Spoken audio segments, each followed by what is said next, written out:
Welcome to சூரியன் FM. மறக்காம நம்ம சேனலை சப்ஸ்கிரைப் பண்ணிக்கோங்க. எபிசோட் 211. லில்லியின் அருகில் சாரா சிரித்துக்கொண்டே வந்தாள்.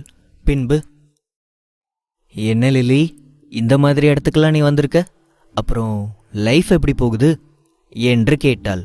லில்லியோ தனது முகத்தை வேறு புறம் திருப்பிக் கொண்டாள். பின்பு, என்னோட லைஃப் எப்பயும் போல நல்லா சூப்பராக போகுது, நீ எப்படி இருக்க என்று கேட்டாள். உடனே அவள் தனது கைகளில் போட்டிருந்த வைர மோதிரத்தை அனைவரும் பார்க்கும்படி நன்றாக திருகிக் கொண்டே லில்லியை பார்த்தாள். பின்பு, எனக்கென்ன, நானும் சூப்பராக இருக்கேன், ஏன் என்னை பார்த்தாலே தெரியலையா என்று கேட்டுக்கொண்டே அவளது இன்னொரு கையால் அவளது கழுத்தில் போட்டிருந்த வைர நெக்லஸை தடவி கொண்டிருந்தாள். அதை பார்த்ததும் அங்கிருந்த அனைத்து பெண்களும் சாராவை ஆச்சரியமாக பார்த்தார்கள். பின்பு, சாரா, இது வைர நெக்லஸ் தானே? அதுவும் இந்த மாதம் ட்ரெண்டிங்கான நெக்லஸ். நீ நிஜமாவே ஹாப்பியான லைஃப் தான் வாழ்கிற போல. இது யாரு, உன்னோட ஹஸ்பண்ட் கிஃப்ட் பண்ணதா என்று கேட்டார்கள். உடனே சாரா, ஆமாம், இது என்னோட ஹஸ்பண்ட் எனக்கு கிஃப்ட் பண்ணது தான். அவர் என்னை ரொம்ப ஹாப்பியாக வச்சுருக்காரு. அவர் ஒரு பிஸ்னஸ்மேன், அவருக்கு என் மேலே அளவுக்கு அதிகமான காதல் என்று சொன்னவளின் கண்ணில் அப்பொழுதுதான் சிம்மன் தென்பட்டான். லில்லி, இது யாரு, உன்னோட பாய் ஃப்ரெண்டா? என்ன பண்ணிட்டு இருக்காரு என்று கேட்டாள். சாராவை பார்த்ததுமே ஏனோ சிம்மனுக்கு பிடிக்கவில்லை. அதனால் அவளிடம் பேச வேண்டாம் என்று சிம்மன் ஒதுங்கி இருந்தான். அவள் வழிய கேட்டதும் வேறு வழி இல்லாமல் சிம்மன் பேசத் தொடங்கினான். நான் அவளோட பாய் ஃப்ரெண்ட் தான், நான் சும்மா சாதாரண டாக்டராக இருக்கேன் என்று சொன்னான். உடனே அவள் சிம்மனை பார்த்து சிரித்தாள். பின்பு, டாக்டரா? இந்த காலத்தில் டாக்டராக இருக்கிறதும் நல்லது தான். கஷ்டப்பட்டு உழைச்சா கண்டிப்பாக எப்படியாவது ஒரு வீடு சாகிறதுக்குள்ளே வாங்கிடலாம் என்று சொன்னாள். உடனே சிம்மன், ஆல்ரெடி என்கிட்ட வீடு கார் இருக்குது, நான் சொந்தமாக கிளினிக் கூட வச்சுருக்கேன். உங்களுக்கு ஃப்யூச்சரில் எப்போவாது உடம்பு சரியில்லைன்னா என்னோடய கிளினிக்கு வாங்க, நான் உங்களுக்கு 30% டிஸ்கவுண்ட் தரேன் என்று சொன்னான். அதை கேட்டதும் லில்லி வாய்விட்டு சிரித்தாள். லில்லி அப்படி சிரிப்பதை பார்த்ததும் கோபமான சாரா அவளை முறைத்து கொண்டு ஏதோ சொல்ல வந்தாள். அப்பொழுது அவளது செல்போன் ஒலித்தது. ஃபோனை எடுத்து பார்த்தவள் அதில் தனது கணவனின் எண்ணை பார்த்ததும் சிரித்துக்கொண்டு ஃபோனை அட்டன் செய்தாள். ஹலோ டார்லிங், வந்துட்டீங்களா? அங்கேயே இருங்க, நானே உங்களை பிக்கப் பண்ண வரேன் என்று சொல்லிவிட்டு வேகமாக அந்த அறையை விட்டு வெளியேறினாள். அவள் வெளியே சென்று அடுத்த சில நொடிகளிலேயே அவளது கணவன் விக்கியின் கைகளை இறுக பிடித்த வண்ணம் அந்த அறைக்குள் மீண்டும் வந்தாள். விக்கி சொந்தமாக ஒரு ஃபார்மசி கம்பெனி வைத்திருந்தான். பார்ப்பதற்கு சற்று அழகாகவும் இருந்தான். அவனை பார்த்ததும் அங்கிருந்த அனைத்து பெண்களும் வேகமாக ஓடி சென்று விக்கியிடம் வலிந்து கொண்டு பேசினார்கள். அவர்கள் அனைவரையும் விக்கிக்கு சாரா அறிமுகம் செய்து வைத்தாள். விக்கியும் சிரித்துக்கொண்டே அந்த பெண்கள் அனைவரிடமும் பேசினான். பின்பு சாரா, விக்கி, நான் உங்களுக்கு இன்னொரு ஃப்ரெண்டை இன்ட்ரோடியூஸ் பண்ணி வைக்கிறேன், வாங்க என்று சொல்லி அவனது கையை பிடித்து கொண்டு சிம்மனின் அருகில் சென்றாள். பின்பு, விக்கி, இவன் லில்லி, என்னோட கிளாஸ்மேட். பாவம், லைஃப்பில் ரொம்ப கஷ்டப்படுறான்னு நினைக்கிறேன். நீ வேணா அவளுக்கு ஏதாவது ஒரு வேலை வாங்கி கூட என்று சொன்னாள். அவளது பேச்சில் அவ்வளவு ஏளனம் இருப்பதை பார்த்த சிம்மனிற்கோ அவள் மீது கோபம் வந்தது. ஆனால் லில்லி அதை எதையும் கண்டு கொள்ளாமல் சாராவை பார்த்து சிரித்தாள். பின்பு சாரா, உன்னோட நல்லெண்ணத்துக்கு ரொம்ப தேங்க்ஸ். ஆனால் எனக்கு இப்போ வேலை வேணும்னு நான் உன்கிட்ட கேட்கவே இல்லையே. என்ன பார்த்துக்க எனக்கு தெரியும், நீ எனக்கு எந்த ஹெல்ப்பும் பண்ண வேணாம் என்று சொன்னாள். உடனே சாரா, லில்லி, நான் ஒன்றும் உன்னை தப்பாக நினச்சிக்க மாட்டேன். பாரு, நீ போட்டிருக்க ட்ரெஸ் எப்படி இருக்குன்னு. உன்னோட பாய் ஃப்ரெண்ட் சாதாரண டாக்டர், அவனால் உனக்கு லக்ஸரியான லைஃப் கொடுக்க முடியாது. அதனால தான் நான் உனக்கு ஹெல்ப் பண்ணலான்னு நினைக்கிறேன். நீ ஏன் தப்பாக நினைக்கிற என்று கேட்டாள். உடனே சிம்மன், அவள் தான் வேலை வேணான்னு சொல்கிறாள், அப்புறம் எதுக்கு தேவையில்லாமல் அவகிட்ட பேசிகிட்டு இருக்கீங்க என்று கடுப்பாக கேட்டான். மிஸ்டர் சிம்மன், எனக்கு புரியுது, நீங்கள் அவன் மேலே காதல் வச்சுருக்கலாம். ஆனால் காதல் எல்லாத்தையும் கொடுத்துடாதுல்ல, அதுக்கு பணமும் அவசியம் தானே. பாருங்க அவள் எப்படி இருக்கான்னு என்று சொல்லிவிட்டு மறுபடியும் நக்கலாக அவளை பார்த்து சிரித்தாள். விக்கியும் அப்பொழுதுதான் லில்லியை கவனித்தான். அவள் மிகவும் அழகாக இருந்தாள். உடனே சிரித்துக்கொண்டு அவள் அருகில் சென்றான். பின்பு, ஹலோ மிஸ், என்னோட பேர் விக்கி, நான் ஃபார்மசி கம்பெனி வச்சுருக்கேன். உங்களுக்கு ஏதாவது ஹெல்ப் வேணுமா என்கிட்ட கேளுங்க, என்னோட கம்பெனியில் கூட ஒரு செக்ரட்டரி வேலை ஃப்ரீயாக தான் இருக்குது, நீங்கள் வரீங்களா என்று கேட்டான். உடனே லில்லி, எனக்கு எந்த வேலையும் வேணாம், கேட்டதுக்கு ரொம்ப தேங்க்ஸ் என்று சற்று கடுகடுப்பாக முகத்தை வைத்துக்கொண்டு கையை எடுத்து கும்பிட்டாள். அது நிஜமாவே ஒரு நல்ல ஜாப், உங்களோட லைஃப் ஸ்டைலே மாறிடும், நான் சொல்கிறத கேளுங்க என்று விக்கி திரும்பவும் அவளிடம் பேசினான். கடுப்பான சிம்மன், அதான் அவள் பிடிக்கலன்னு சொல்கிறாள, திரும்ப திரும்ப அவகிட்ட எதுக்கு பேசிகிட்டே இருக்கீங்க என்று கேட்டான். ஹலோ மிஸ்டர், கோவப்படாதீங்க, நான் என்ன சொல்ல வந்தேனா என்று ஏதோ சொல்ல வந்தான். அப்பொழுது அவனது செல்போன் அழைத்தது. அதை எடுத்து பார்த்தவன் அப்படியே அதிர்ந்து போனான். பின்பு அங்கு ஓடிக்கொண்டிருந்த பாட்டை நிறுத்த சொல்லிவிட்டு வேகமாக அந்த அறையை விட்டு வெளியேறினான். எதற்காக இவன் இவ்வளவு வேகமாக ஓடுகிறான் என்று அனைவரும் அங்கிருந்த கண்ணாடி வழியாக வெளியே பார்த்தார்கள். அங்கு அவனை விட ஒரு 4 வயது சிறுவனாக இருக்கும் இளைஞன் நின்று கொண்டிருந்தான். அவனை பார்த்ததும் தனது சிரத்தை தாழ்த்தி அவனுக்கு வணக்கம் வைத்தான். திரும்ப திரும்ப அவனை மரியாதை செய்யும் விதமாக தனது தலையை தாழ்த்தி கொண்டிருந்தான். அதையெல்லாம் பார்த்து அங்கிருந்த பெண்கள் அனைவரும் சிரித்தார்கள். சற்று நேரத்தில் விக்கி அந்த இளைஞனை கூட்டிக் கொண்டு வேகமாக உள்ளே வந்தான். பின்பு அங்கிருந்த அனைவரையும் பார்த்தான். இவர்தான் மிஸ்டர் முவின், கவர்மெண்ட் ஆஃபீஸராக இருக்காரு. எந்த ஒரு ஃபார்மசி கம்பெனியும் இவர்கிட்ட அப்ரூவல் வாங்கினாதான் அதை செயல்படுத்தவே முடியும். எல்லாரும் அவரை வெல்கம் பண்ணுங்க, அவரை மாதிரி ஒருத்தர் இங்கே வரதெல்லாம் பெரிய விஷயம் என்று சொன்னான். அவன் அப்படி சொன்னது அங்கிருந்த அனைவரையும் முகம் சுளிக்க வைத்தது. இது ஒரு ஸ்டூடெண்ட்ஸ் ரியூனியன் பார்ட்டி, இங்கே எதுக்கு இவன் வரணும், இவனுக்கு எதுக்கு எல்லாரும் மதிப்பு கொடுக்கணும் என்று தங்களுக்குள் நினைத்து கொண்டு அங்கு நின்று கொண்டிருந்த சாராவை பார்த்தார்கள்.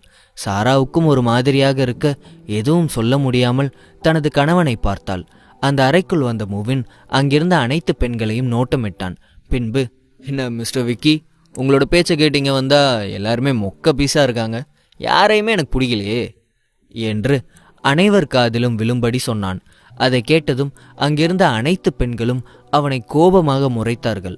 ஆனால் விக்கி அதையெல்லாம் பொருட்படுத்தாமல் அவர் அருகில் சென்றான். பின்பு, மிஸ்டர் முவின், நீங்கள் வந்தது வீண் போகாது, நிச்சயமாக உங்களுக்கு ஒரு நல்ல பொண்ணா நான் இன்ட்ரடியூஸ் பண்ணி வைக்கிறேன் என்று சொல்லிவிட்டு அங்கிருந்த லில்லியை பார்த்தான். தொடரும். எபிசோட் 212. பார்ட்டி நடக்கும் இடத்திற்குள் வந்த முவின் அங்கிருந்த அனைத்து பெண்களையும் பார்த்தான். பின்பு, என்ன மிஸ்டர் விக்கி, இங்கே வந்ததே வேஸ்ட்டாக போச்சு, இங்கே இருக்கிற ஒரு பொண்ணு கூட பார்க்குற மாதிரி இல்லையே என்று சொல்லிவிட்டு அங்கிருந்த பெண்களை பார்த்து நக்கலாக சிரித்தான். உடனே விக்கி, சார், நீங்கள் ஒன்றுமே கவலைப்படாதீங்க, நீங்கள் வந்தது நிச்சயமாக வீண் போகாது, நான் உங்களுக்கு ஒரு அழகான பொண்ணை இன்ட்ரடியூஸ் பண்ணி வைக்கிறேன் என்று சொன்னவன் அங்கிருந்த லில்லியை பார்த்தான். அவன் பார்வை போகும் திசை பக்கம் முவின் திரும்பி பார்க்க அங்கு லில்லி சிம்மனுடன் பேசிக்கொண்டிருந்தாள். முவின் அங்கிருந்து பார்க்க சிம்மனின் முதுகு மட்டும்தான் தெரிந்தது. லில்லி முவினை பார்த்த வண்ணம் உட்கார்ந்திருந்தாள். அதனால் லில்லியின் அழகை அவனால் அழகாக பார்க்க முடிந்தது. அவளது அழகில் மயங்கி போனான். பின்பு, ஓ மை காட், யார் அந்த பியூட்டிஃபுல் லேடி என்று கேட்டான். உடனே விக்கி வேகமாக முவினின் அருகில் சென்றான். பின்பு, அந்த பொண்ணு பேர் லில்லி, அவளும் என்னோட ஒய்ஃபோட ஃப்ரெண்டு தான், நான் உங்களுக்கு அந்த பொண்ணை இன்ட்ரடியூஸ் பண்ணி வைக்கிறேன், வெயிட் பண்ணுங்க, நான் இப்போவே அந்த பொண்ணை கூட்டிகிட்டு வரேன் என்று சொல்லிவிட்டு லில்லியின் அருகில் சென்றான். மிஸ் லில்லி, மிஸ்டர் முவின் வந்திருக்காரு, அவர் ஒரு கவர்மெண்ட் ஆஃபீஸர், அவர்கிட்டையும் வேலை இருக்குது, நீங்கள் அவர்கிட்ட வேலைக்கு சேர்ந்தீங்கன்னா உங்களோட லைஃப் டோட்டலாக சேஞ்ச் ஆகிடும் என்று சொன்னான். உடனே லில்லி, நான் யார்கிட்டையும் வேலைக்கு சேரல, என்னை இதுக்கு மேலே தொந்தரவு பண்ணால் அவ்வளோதான் பார்த்துக்கோங்க என்று சற்று கோபமாக பேசினாள். நான் சொல்கிறத கேளுங்க, நீங்கள் மட்டும் இப்போ அவரோட சேர்ந்து ட்ரிங்க் பண்ண வரலனா அதுக்கப்புறம் உங்களுக்கு தான் பிரச்சனையாகும். உங்களுக்கு மட்டும் இல்லை, உங்களோட பாய் ஃப்ரெண்டுக்கும் பிரச்சனையாகும். அவர் ஒரு டாக்டர்னு சொன்னீங்க தானே, கண்டிப்பாக ஃப்யூச்சரில் மிஸ்டர் முவினோட ஹெல்ப் அவருக்கு தேவைப்படும், அதனால் அவருக்காக நீங்கள் வாங்க என்று லில்லியை கூப்பிட்டான். அவ்வளவு நேரம் அமைதியாக இருந்த சிம்மன் அதற்கு மேலும் அமைதியாக இருக்க முடியாமல் பேசத் தொடங்கினான். அவ தான் வர முடியாதுன்னு சொல்கிறால, இங்கிருந்து கிளம்புங்க என்று சொன்னான். அவர்கள் பேசிக்கொள்வதை தூரத்திலிருந்து முவினும் கேட்டுவிட்டு அவர்கள் அருகில் வந்தான். நான் கூப்பிட்டும் வரமாட்டேன்னு சொல்கிற அளவுக்கு யாருக்கு தைரியம் இருக்கு என்று கேட்டான். அவனது குரல் கேட்டதும் எழுந்த சிம்மன் அவன் புறம் திரும்பினான். சிம்மனை பார்த்ததும் அவனது கைகள் ஆட ஆரம்பித்தது. உடனே சிம்மன் தனது ஒற்றை புருவத்தை தூக்கி அவனை பார்த்தான். பின்பு, நீயா? உன்னோட குடிக்கிறதுக்கு என்னோட கேர்ள் ஃப்ரெண்ட் வரணுமா என்று கேட்டான். உடனே முவின், மிஸ்டர் சிம்மன் நீங்களா? ஐம் ரியலி சாரி, அவங்க உங்களோட கேர்ள் ஃப்ரெண்ட்னு எனக்கு தெரியாது என்று பம்மிக் கொண்டு சொன்னான். உடனே சிம்மன், என்னோட கேர்ள் ஃப்ரெண்ட் இல்லைன்னா மற்ற பொண்ணுங்க கிட்டே இப்படி தான் நடந்துப்பியா என்று கேட்டான். உடனே முவின், சாரி சார், நான் ஏதோ உணர்ச்சி வசப்பட்டு அப்படிலாம் பேசிட்டேன்.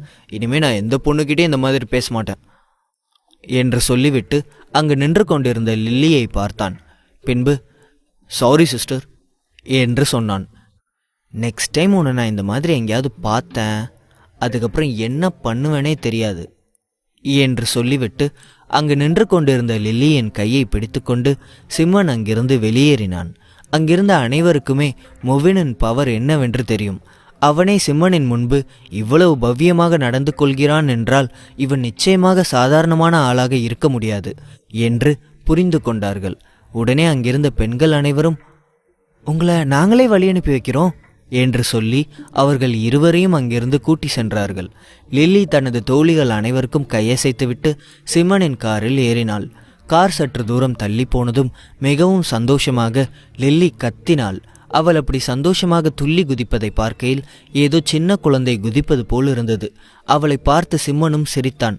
பின்பு, போதும் போதும் அமைதியாவா என்று சொன்னான். அமைதியா வரதா?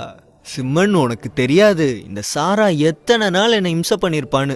இன்னைக்கு எல்லாத்துக்கும் சேர்த்து வச்சு அவளுக்கு கொடுத்துட்டேன். இனி நான் ஹாப்பியா இருப்பேன் என்று சொல்லிவிட்டு மறுபடியும் கத்தினாள். அவளை பார்த்து சிரித்துக்கொண்டே சரவணன் வேகமாக காரை ஓட்டி கொண்டு சென்றான். அவன் அவ்வளவு வேகமாக காரை ஓட்டுவதை லில்லி பார்த்தாள். பின்பு, என்னாச்சு, இவ்வளோ வேகமா எங்க போற என்று கேட்டாள். வேறெங்க, உன்னோட வீட்டில் ட்ராப் பண்ணதான். பாவம் சுகன்யா ரொம்ப கவலைப்பட்டுட்டு இருப்பா. உன்னை 12 மணிக்குள்ளே வீட்டுக்கு கொண்டு வந்து சேர்க்க சொல்லியிருக்கா என்று சொன்னான். என்ன, அதுக்குள்ளே வீட்டுக்கா? சிம்மா, நீ எனக்கு ப்ராமிஸ் பண்ணியிருக்க இன்னைக்கு ஃபுல்லாக நீ என் கூட தான் டைம் ஸ்பெண்ட் பண்ணுறேன்னு சொல்லியிருக்க. என்னை வேற எங்கேயாவது கூட்டிகிட்டு போ ப்ளீஸ். எங்கேயாவது போய் என்ஜாய் பண்ணலாம், தயவு செஞ்சு வீட்டுக்கு மட்டும் கூட்டிகிட்டு போகாத என்று சொன்னாள். லில்லி, அடம் பிடிக்காத. ஏற்கனவே உனக்கு நடந்த இன்சிடென்ட் நினச்சி உங்கள் அக்கா இன்னும் கவலைப்பட்டுட்டு இருக்கா. உன்னை சீக்கிரம் கொண்டு போய் வீட்டில் விடலைனா அவள் ரொம்ப வேதனைப்படுவா. அவள் கஷ்டப்படுறதை பார்க்க உனக்கு பிடிக்குமா என்று கேட்டான். உடனே அவளும் முகத்தை உம்மென்று வைத்துக்கொண்டு இல்லை என்பது போல் தலையாட்டினாள். வெரி குட், ஒழுங்கு மரியாதையே என் கூட வீட்டுக்கு வா. உன்னை இன்னொரு நாள் சுகன்யாவோட சேர்த்து நான் அவுட்டிங் கூட்டிகிட்டு போகிறேன், ஓகே என்று சொல்லிவிட்டு அவளை வீட்டிற்கு அழைத்து சென்றான். கண்ணை மூடி திறப்பதற்குள் 1 மாதம் முடிந்திருந்தது. சிம்மனின் ஹாஸ்பிட்டல் மறுபடியும் கிராண்டாக ஓப்பன் ஆகியிருந்தது. அதில் அவன் பல நாடுகளிலிருந்து டாப் பெஸ்ட் டாக்டர்களை தேர்ந்தெடுத்து அவனது ஹாஸ்பிட்டலில் வேலைக்கு சேர்த்திருந்தான். அவனையும் சேர்த்து மொத்தம் அங்கு 8 டாக்டர்கள் வேலை பார்த்து கொண்டிருந்தார்கள். அவர்கள் அனைவருக்கும் தனித்தனி அறை என்று கொடுக்கப்பட்டிருந்தது. மிக குறைந்த நாட்களிலேயே அந்த ஹாஸ்பிட்டல் மிகவும் ஃபேமஸ் ஆகி இருந்தது. அந்த ஹாஸ்பிட்டல் வரும் அனைவருக்கும் தரமான மருத்துவம் கிடைக்கும்படி சிம்மன் செய்திருந்தான். சிம்மன் தனது அறையில் உட்கார்ந்து கொண்டிருந்தான். அப்பொழுது டக் டக் என்று சத்தம் கேட்டது. இவ்வளோ வேகமாக ஃப்ளோரே இடிஞ்சு போகிற அளவுக்கு யார் நடக்கிறா என்று சொல்லிக்கொண்டே சிம்மன் நிமிர்ந்து பார்த்தான். அப்பொழுது அங்கே பூஜா தான் வந்து அவன் முன்பு நின்றாள். உடனே சிம்மன் சிரித்துக்கொண்டு, இது யாரு, நம்ம ஆர்கியாலஜிஸ்ட் மாதிரி இருக்கு. என்ன மேடம், நீங்கள் எப்போ வந்தீங்க என்று கேட்டான். நான் வந்ததெல்லாம் இருக்கட்டும், நான் 1 வாரம் தானே இந்த ஊரில் இல்லை, அதுக்குள்ளே உன்னோட ஹாஸ்பிட்டல் எப்படி இப்படி மாறுச்சு என்று கேட்டாள். உடனே சிம்மன், அதெல்லாம் அப்படிதான். சரி, நீ போன வேலையெல்லாம் நல்லபடியாக முடிஞ்சதா?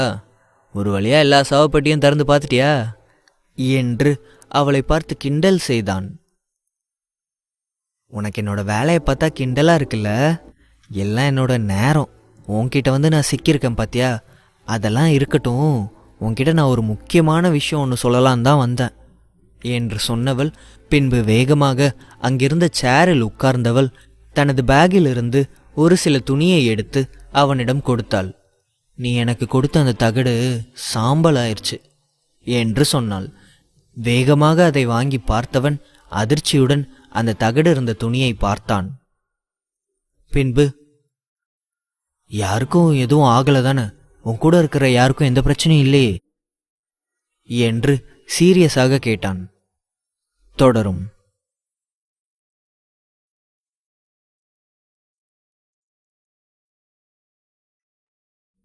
எபிசோட் 213. நீ எனக்கு கொடுத்த அந்த தகடு சாம்பல் ஆயிடுச்சு என்று சொன்னாள். வேகமாக அதை வாங்கி பார்த்தவன் அதிர்ச்சியுடன் அந்த தகடு இருந்த துணியை பார்த்தான். பின்பு, யாருக்கும் எதுவும் ஆகல தானே? உன் கூட இருக்கிற யாருக்கும் எந்த பிரச்சனையும் இல்லையே என்று கேட்டான். அதை பற்றி சொல்ல தான் உன்னை தேடி வந்திருக்கேன். நாங்கள் எல்லாரும் அகழ்வாராய்ச்சிக்காக ஒரு இடத்துக்கு போயிருந்தோம். எங்கள் கூட ப்ரொஃபஸர் ஹாரியும் வந்திருந்தாரு. போன இடத்துல எந்த பிரச்சனையும் இருந்த மாதிரியே தெரியலை. ஆனால் திரும்பி வந்ததுலேருந்து அவர்கிட்ட சில மாற்றங்கள் தெரிய ஆரம்பிச்சது என்றாள் பூஜா. மாற்றமா? என்ன மாதிரி மாற்றம்னு கொஞ்சம் தெளிவாக சொல்கிறியா என்று கேட்க, அவருக்கு இப்போலாம் சரியாக தூக்கமே வரதில்லையா. அப்படியே தூங்கினாலும் கெட்ட கெட்ட கனவுகளாக வருதான். அவரால் சரியாக தூங்க முடியல. அவர் எத்தனையோ டாக்டர்களை போய் பார்த்துருக்காரு. ஆனால் யாருமே சரியான தீர்வே கொடுக்கல. இது வரைக்கும் அவர் எத்தனையோ இடத்துக்கு போய் அகழ்வாராய்ச்சி பண்ணியிருக்காரு. ஆனால் இது வரைக்கும் அவருக்கு இப்படியெல்லாம் நடந்ததே கிடையாது. அவர் ரொம்பவே அப்செட் ஆகியிருக்காரு என்றாள் பூஜா. என்ன பூஜா இதெல்லாம்? போன தடவை உனக்கு ப்ராப்ளம் வரும்போது நான் என்ன சொல்லியிருந்தேன்? இனிமே இது மாதிரியான இடங்களுக்கு போகக்கூடாதுன்னு நான் உன்கிட்ட ஸ்ட்ரிக்டாக சொல்லியிருந்தேன்ல. அப்புறம் எதுக்காக போனேன் என்றான் சிம்மன். என்ன பண்ணுறது சிம்மன், என்னோட படிப்பே அந்த மாதிரி தானே. ப்ரொஃபஸரே வரணும்னு சொல்லும்போது நான் வரமாட்டேன்னு எப்படி சொல்ல முடியும்? நான் ஒன்றும் சும்மா போலையே. நீ கொடுத்த தாயத்து என் கையில் இருந்துச்சு. அந்த தைரியத்தில் தான் போனேன். எனக்கு ஒன்றும் ஆகலை. ஆனால் ப்ரொஃபஸருக்கு தான் ஏதோ நடந்திருக்கு என்றாள் பூஜா. புரியுது பூஜா, இதெல்லாம் தீய ஆன்மாக்களோட தாக்கமாக தான் இருக்கணும். என்ன உங்கள் ப்ரொஃபஸர்கிட்ட கூட்டிகிட்டு போ, நான் என்னன்னு பார்க்குறேன் என்றான் சிம்மன். சிம்மன் தனது வேலையை முடித்துவிட்டு பூஜாவோடு அங்கிருந்து புறப்பட்டான். சிறிது நேரத்தில் அவர்கள் தங்களுடைய கல்லூரியை அடைந்தார்கள். அவர்கள் இருவரும் அங்கு வந்து சேர்வதற்கும் கல்லூரி வகுப்பு முடிவதற்கும் சரியாக இருந்தது. கல்லூரி வளாகம் மாணவர்களால் நிறைந்திருந்தது. அந்த கல்லூரி தான் சிட்டியிலேயே 2வது பெரிய கல்லூரி. பூஜா காரை கொண்டு வந்து வாசலில் நிறுத்தினாள். சிம்மனும் பூஜாவும் காரிலிருந்து இறங்கி உள்ளே வந்தார்கள். அப்போது அங்கே சற்று தொலைவில் ஒரு மாணவி நின்று கொண்டிருந்தாள். அவள் பூஜாவை பார்த்தவுடன் சிரித்துக்கொண்டே பூஜாவை நோக்கி வந்தாள். வா பூஜா, நீ சொன்ன அந்த டாக்டர் இவர்தானா என்று கேட்க, ஆமாம் இவர்தான் டாக்டர் சிம்மன் என்று சொல்லிவிட்டு சிம்மனை பார்த்து, சிம்மன் இவ தான் என்னோடய ஃப்ரெண்ட் ரேச்சல். நாங்கள் எல்லாருமே ஒன்றா தான் கேம்புக்கு போயிருந்தோம். அப்படி போன இடத்துல தான் இந்த மாதிரியான சம்பவங்கள் நடந்துச்சு. எனக்கு கொஞ்சம் வேலை இருக்குது, ரேச்சல் உன்னை ப்ரொஃபஸர்கிட்ட கூட்டிகிட்டு போவா என்று சொல்ல, சரி வாங்க சார், நான் உங்களை ப்ரொஃபஸர்கிட்ட கூட்டிகிட்டு போகிறேன் என்றாள் ரேச்சல். ப்ரொஃபஸர் அந்த கல்லூரிக்கு சொந்தமான விடுதியில்தான் தங்கியிருந்தார். அந்த விடுதி கல்லூரிக்கு பின்பக்கத்தில் தான் இருந்தது. ரேச்சல் சிம்மனை அழைத்து கொண்டு அவருடைய ஹாஸ்டலுக்கு சென்றாள். அங்கே அவர் 3வது மாடியில் ஒரு பெரிய வீட்டில்தான் தங்கியிருந்தார். காலிங் பெல்லை அடித்தவுடன் கதவு திறக்கப்பட்டது. ப்ரொஃபஸர் ரேச்சலை பார்த்து, வாமா ரேச்சல், என்ன இந்த பக்கம் என்றார் ப்ரொஃபஸர் ஹாரி. சார், இவர்தான் டாக்டர் சிம்மன். இவர்கிட்ட உங்கள் பிரச்சனையை பற்றி சொன்னோம்.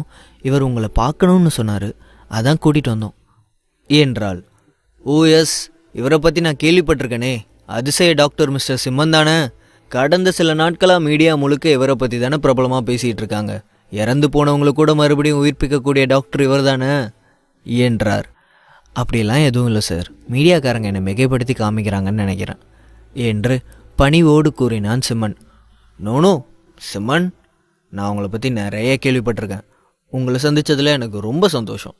உங்கள் திறமை ரொம்ப அசாதாரணமானது. சும்மாலாம் யாரும் ஒருத்தரை தூக்கி வச்சு பேச மாட்டாங்க. உள்ளே வாங்க, உள்ளே வாங்க, உட்கார்ந்து பேசலாம் என்று ரேச்சலையும் சிம்மனையும் உள்ளே அழைத்து சென்றார். அனைவரும் ஹாலில் இருந்த சோஃபாவில் அமர்ந்து கொண்டார்கள். ப்ரொஃபஸர் சிம்மனிடம், அப்புறம் சொல்லுங்கள் சிம்மன், உங்கள் கையில் இருக்கிற அந்த மேஜிக் என்ன? எப்படி எல்லாருக்கும் இவ்வளோ சிறப்பாக ட்ரீட்மெண்ட் கொடுக்குறீங்க என்றார் ஹாரி. மேஜிக்லாம் எதுவும் இல்லை சார், எனக்கு சீன மருத்துவம் கொஞ்சம் தெரியும். அதோடு என்னோட முன்னோர்கள் பயன்படுத்தின சில அக்குபஞ்சர் ஊசிகள் இருக்குது. அதை வச்சு தான் நான் பேஷண்ட்டுக்கு ட்ரீட்மெண்ட் கொடுக்குறேன் என்றான் சிம்மன். இருக்கலாம், பட் என் விஷயத்தில் உங்கள் ஊசி வேலை செய்யாமல் போகலாம் என்றார். அதை கேட்டவுடன் சிம்மனுக்கு சற்று வியப்பாக இருந்தது. ஒருவேளை ஆரிக்கு தன் உடலில் இருக்கும் பிரச்சனை என்னவென்று தெரிந்திருக்குமோ என்று யோசித்தான். அப்படி சொல்லாதீங்க சார், இந்த டாக்டர் ரொம்ப திறமைசாலின்னு நீங்கள் தானே சொன்னீங்க, ஒரு தடவை ட்ரை பண்ணி பார்க்கலாம்ல என்றாள். உன்னோட அன்புக்கு ரொம்ப நன்றிமா, ஆனால் இதெல்லாம் ஒர்க் அவுட் ஆகுமான்னு தான் எனக்கு தெரியல என்றார் ஆரி. அப்போது அங்கே ஒரு முதியவர் வந்தார். சிம்மனுக்கும் ரேச்சலுக்கும் தேநீர் தயாரித்து எடுத்து வந்தார். அவருக்கு சுமார் 70 வயது இருக்கும். ஆனால் அவரது நடவடிக்கை சுறுசுறுப்பாக இருந்தது. அவருடைய தலைமுடி அனைத்தும் நரைத்து போயிருந்தாலும் அவர் ஆரோக்கியமாக இருந்தார். ப்ரொஃபஸர் ஆரி அந்த நபரை சிம்மனுக்கும் ரேச்சலுக்கும் அறிமுகப்படுத்தி வைத்தார். இவர் தான் ஹென்றி. இவர் ரொம்ப வருஷமாக என் கூடவே தான் இருக்கார். ரொம்ப அருமையாக சமைப்பார் என்று சொல்ல ஹென்றி சிம்மனுக்கு மரியாதை செலுத்திவிட்டு தன்னுடைய இடத்தில் வந்து அமர்ந்து கொண்டார். ஹென்றி, இவர் தான் டாக்டர் சிம்மன். இவரோட மருத்துவ திறமை ரொம்ப அபாரமானது. ரொம்ப சின்ன வயசுலேயே நிறைய சாதனை படைச்சிருக்காரு. இப்போது எனக்கு ட்ரீட்மெண்ட் கொடுக்க வந்திருக்காரு என்றார் ப்ரொஃபஸர். தனக்குள் ஏதோ ஒரு மந்திர சக்தி இருப்பதை சிம்மன் நன்றாகவே உணர்ந்திருந்தான். ஆனால் அதை பற்றி அவர்களிடம் எதுவும் சொல்லிக்கொள்ளவில்லை. உங்கள் உடம்புக்கு என்ன? நல்லா தானே இருக்க? கெட்ட கெட்ட கனவு வருது, அவ்வளோதானே. இதுக்கு எதுக்கு டாக்டர்? எப்பவும் போல துளசி தீர்த்தம் குடிச்சா சரியா போயிடுமே என்றார் ஹென்றி. ஆனால் கசாயம் எந்த பலனையும் கொடுக்க போவதில்லை என்பதை சிம்மன் நன்கு அறிந்திருந்தான். ஏனென்றால் ஹாரியின் உடலை தீய சக்திகள் ஆக்கிரமித்திருந்தது. வெறும் தீர்த்தத்தை குடிப்பதால் எந்த பலனும் இருக்கப் போவதில்லை. தீய சக்தியின் ஆற்றல் மேலும் சில நாட்களுக்கு நீடித்தால் அது மேலும் மோசமான விளைவுகளை கூட ஏற்படுத்தும் வாய்ப்பு இருக்கிறது. டீ குடிக்கும்போது ஹென்றி சிம்மனின் முகப்பாவனைகளை பார்த்த பிறகு, என்னாச்சு தம்பி, என்னோட கருத்தில் உங்களுக்கு உடன்பாடு இல்லைன்னு நினைக்கிறேன். ஆமாம் சார், இந்த மாதிரி துளசி தீர்த்தம்லாம் குடிக்கிறதுனால தீய சக்திகளை எதுவும் செய்ய முடியாது. அதை எதிர்க்கணும்னா நாம் வேற சில வழிமுறைகளை தான் பின்பற்றி ஆகணும் என்றான் சிம்மன். தொடரும்.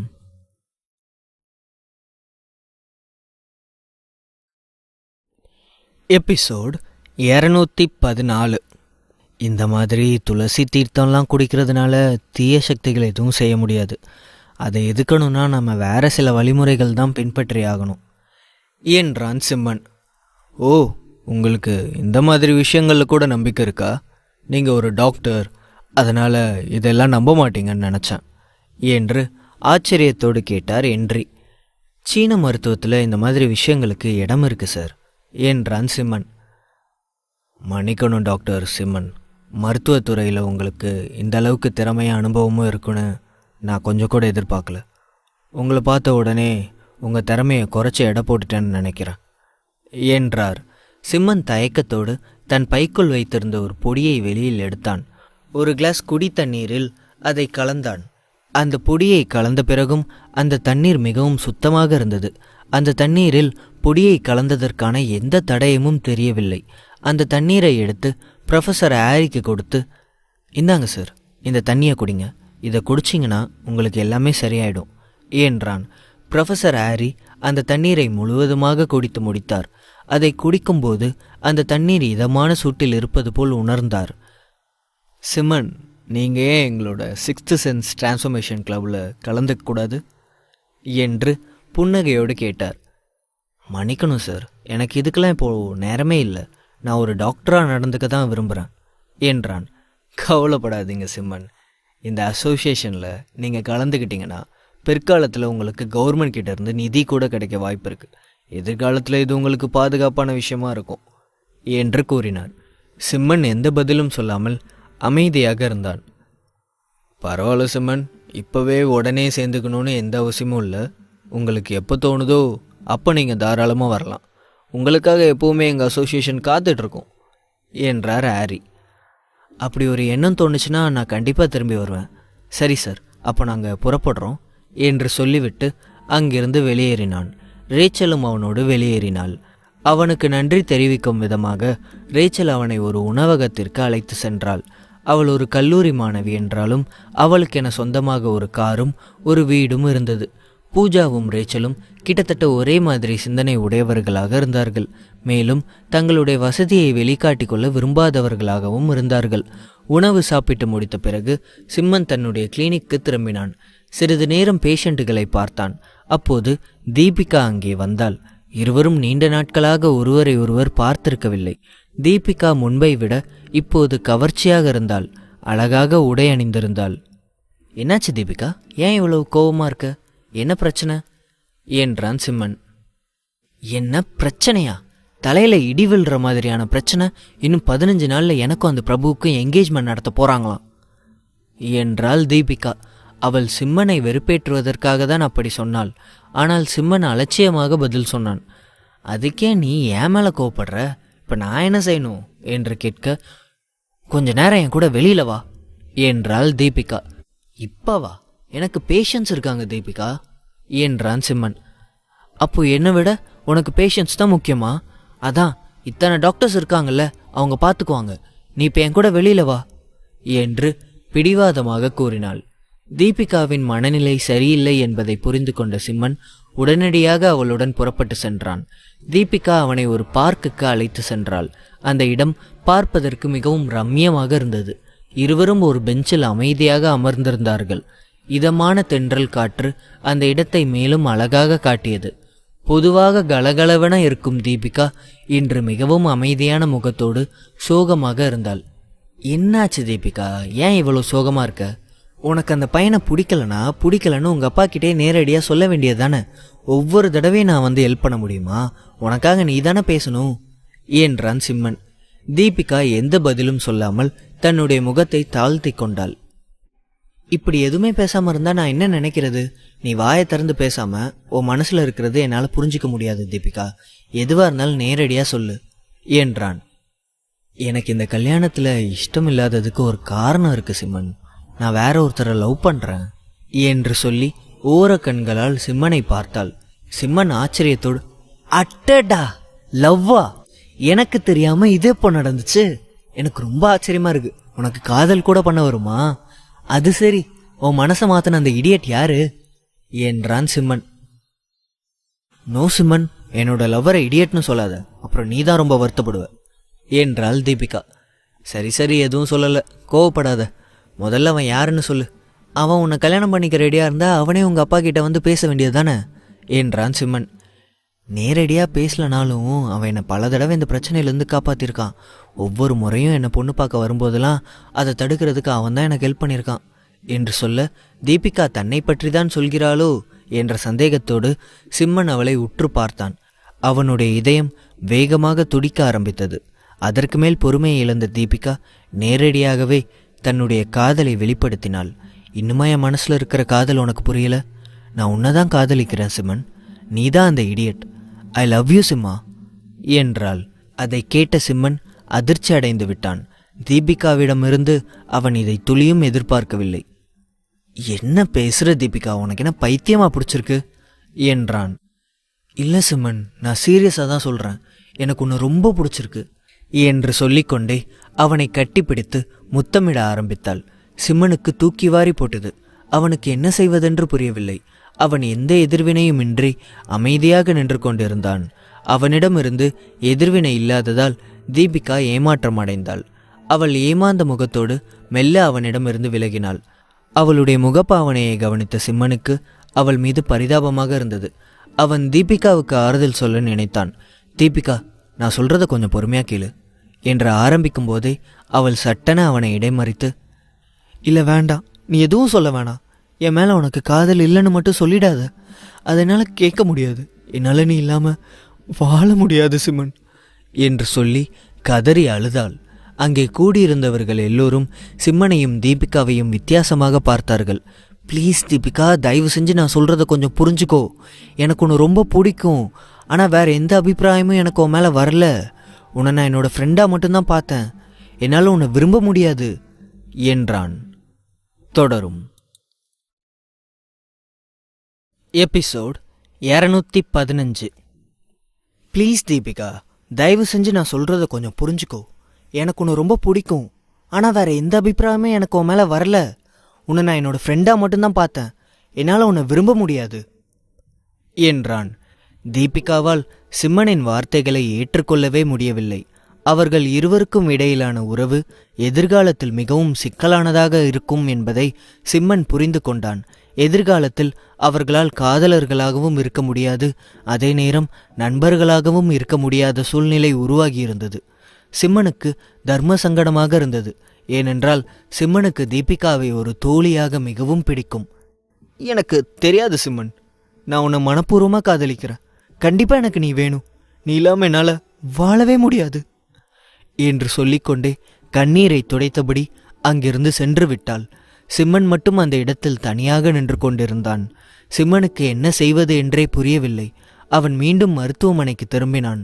வந்ததிலிருந்து தொடர்ந்து நோயாளிகளை கவனித்து கொண்டே இருந்தான். ஒருவர் பின் ஒருவராக சிகிச்சைக்காக வந்து கொண்டே இருந்தார்கள். அவன் தன்னுடைய ஆலோசனை அறையிலிருந்து வெளியில் வரவே இல்லை. அப்போது அங்கே வேலை செய்த முதியவர் ஒருவர் சிம்மனை பார்த்து, டாக்டர் தம்பி, காலையிலேருந்து நீங்கள் தொடர்ந்து வேலை செஞ்சிட்டே தான் இருக்கீங்க. இப்படியே வேலை செஞ்சிட்டு இருந்தா ரொம்ப டயர்டாயிருவீங்க. கொஞ்ச நேரம் ரெஸ்ட் எடுத்துக்கோங்க டாக்டர் தம்பி என்றார் அவர். மதியம் 3 மணி ஆகும்போது அங்கே நோயாளிகள் அதிகமாக இருக்கவில்லை. ஆனால் சிம்மன் தனது உணவை இதுவரை சாப்பிடவில்லை. கடைசி நோயாளியை பார்த்த பிறகு அவன் நிம்மதி பெருமூச்செறிந்தான். தீபிகாவை நினைத்து அவன் குழப்பத்தில் இருந்தான். அவனால் தீபிகாவை நிராகரிக்கவும் முடியவில்லை, அதே நேரம் ஏற்றுக்கொள்ளவும் முடியவில்லை. இதை பற்றி யோசித்து கொண்டிருக்கும்போது ஒரு அழகான பெண் அங்கே வந்தாள். Yes, what is your problem என்று அவளை பார்க்காமல் குனிந்தபடி கேட்க, அவள் டாக்டரை பார்த்து சிரித்துக்கொண்டே, நான் ஆலோசனைக்காக வரல டாக்டர் என்றாள். அது வேறு யாரும் அல்ல, ஆயிஷா தான் அங்கே வந்திருந்தாள். ஆயிஷாவின் குரலை கேட்டவுடன் சிம்மன் ஒரு கணம் திகைத்து விட்டான்.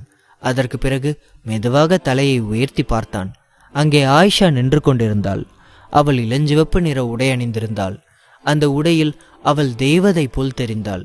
ஆயிஷா தற்போது தனக்கு ஏற்பட்ட அதிர்ச்சியிலிருந்து முழுவதுமாக குணமடைந்து விட்டாள். அவள் முகத்தில் மகிழ்ச்சியின் ரேகை தெளிவாக தெரிந்தது. வா ஆயிஷா, நீ எப்படி இருக்க? இப்போ உனக்கு பரவாயில்லையா? மறுபடியும் காலேஜுக்கு போக ஆரம்பிச்சிட்டியா என்று புன்னகையோடு கேட்டான் சிம்மன். எஸ் டாக்டர், நேத்திக்கு தான் டாக்டர் மறுபடியும் காலேஜுக்கு போக ஆரம்பித்தேன். நான் உங்களுக்கு ரொம்பவே கடமைப்பட்டிருக்கேன். மறுபடியும் காலேஜுக்கு போனால் எனக்கு ஏதாவது பிரச்சனை வரும்னு என்னோடய பேரண்ட்ஸ் ரொம்பவே பயந்தாங்க. நான் உங்களை எல்லாம் சமாளிச்சுட்டு தான் காலேஜுக்கே வந்திருக்கேன். இதுக்காக நான் உங்களுக்கு தான் டாக்டர் நன்றி சொல்லணும். அவங்களும் உங்களை நேரில் ஒரு தடவை பார்த்து நன்றி சொல்லணும்னு ஆசைப்பட்டாங்க. ஆனால் அவங்களால தான் வர முடியல. 2 பேர் சார்பாகவும் நானே சொல்லிடுறேன்.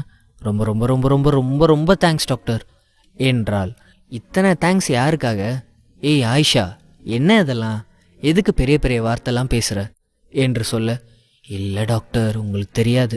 அன்னைக்கு மட்டும் நீங்கள் சரியான நேரத்துக்கு வரலனா இந்நேரம் நான் என்ன ஆகியிருப்பேன்னு என்னால் நினச்சி கூட பார்க்க முடியல.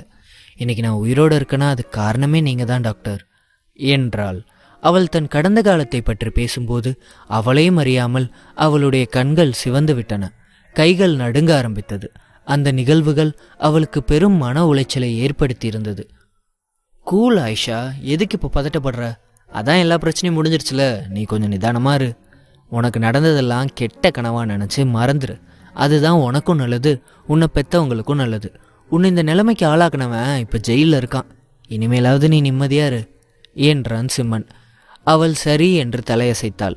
ஆயிஷாவின் நிலை மேம்படுவதை பார்த்த சிம்மன் மிகவும் சந்தோஷப்பட்டான். டாக்டர், இன்னைக்கு ராத்திரி 7 மணிக்கு நான் எங்கள் காலேஜ் வாசலில் உங்களுக்காக காத்திருப்பேன். நீங்கள் என் கூட இன்னைக்கு டின்னர் சாப்பிட வரணும் என்றாள். சிம்மனும் சரி என்று சம்மதித்தான். மாலை 7 மணிக்கு ஆயிஷா கல்லூரிக்கு எதிரில் ஆவலோடு காத்திருந்தாள். அழகாக உடையணிந்து சிம்மனுக்காக காத்திருந்தாள்.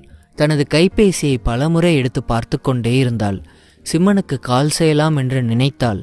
ஆனால் ஒருவேளை அவன் போக்குவரத்து நெரிசலில் சிக்கியிருக்கலாம் என்று நினைத்து அவனை தொந்தரவு செய்யாமல் விட்டுவிட்டாள். அவள் தன் மனதுக்குள் சிம்மனை மானசீகமாக நேசிக்க ஆரம்பித்து விட்டாள். எந்த அளவுக்கு அவள் சிம்மனை நேசிக்கிறாள் என்பது அவளுக்கு மட்டுமே தெரியும். இன்னைக்கு எப்படியாச்சும் என் மனசில் இருக்கிற காதலை சிம்மன் கிட்ட சொல்லிடணும். நான் சிம்மனுக்கு பொருத்தமானவ இல்லைன்னு எனக்கு தெரியும்.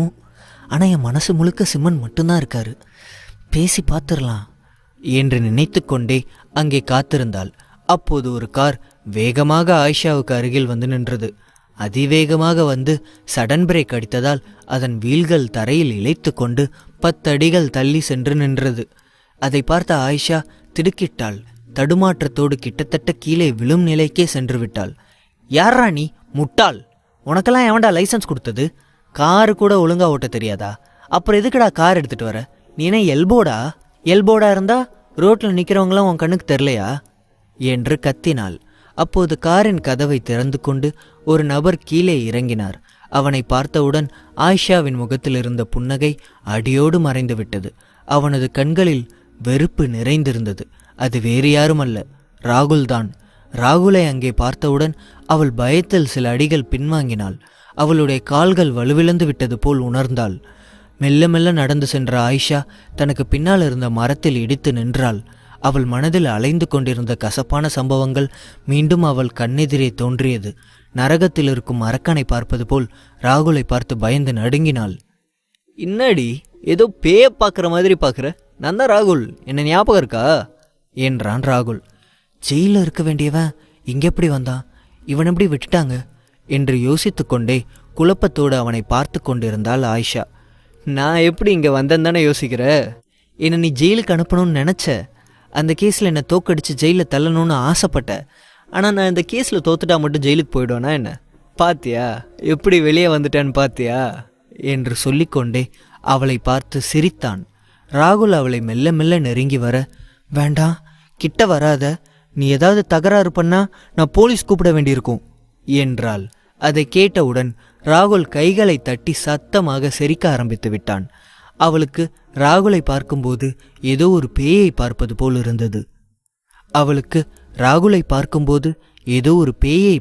போல் இருந்தது. தொடரும்.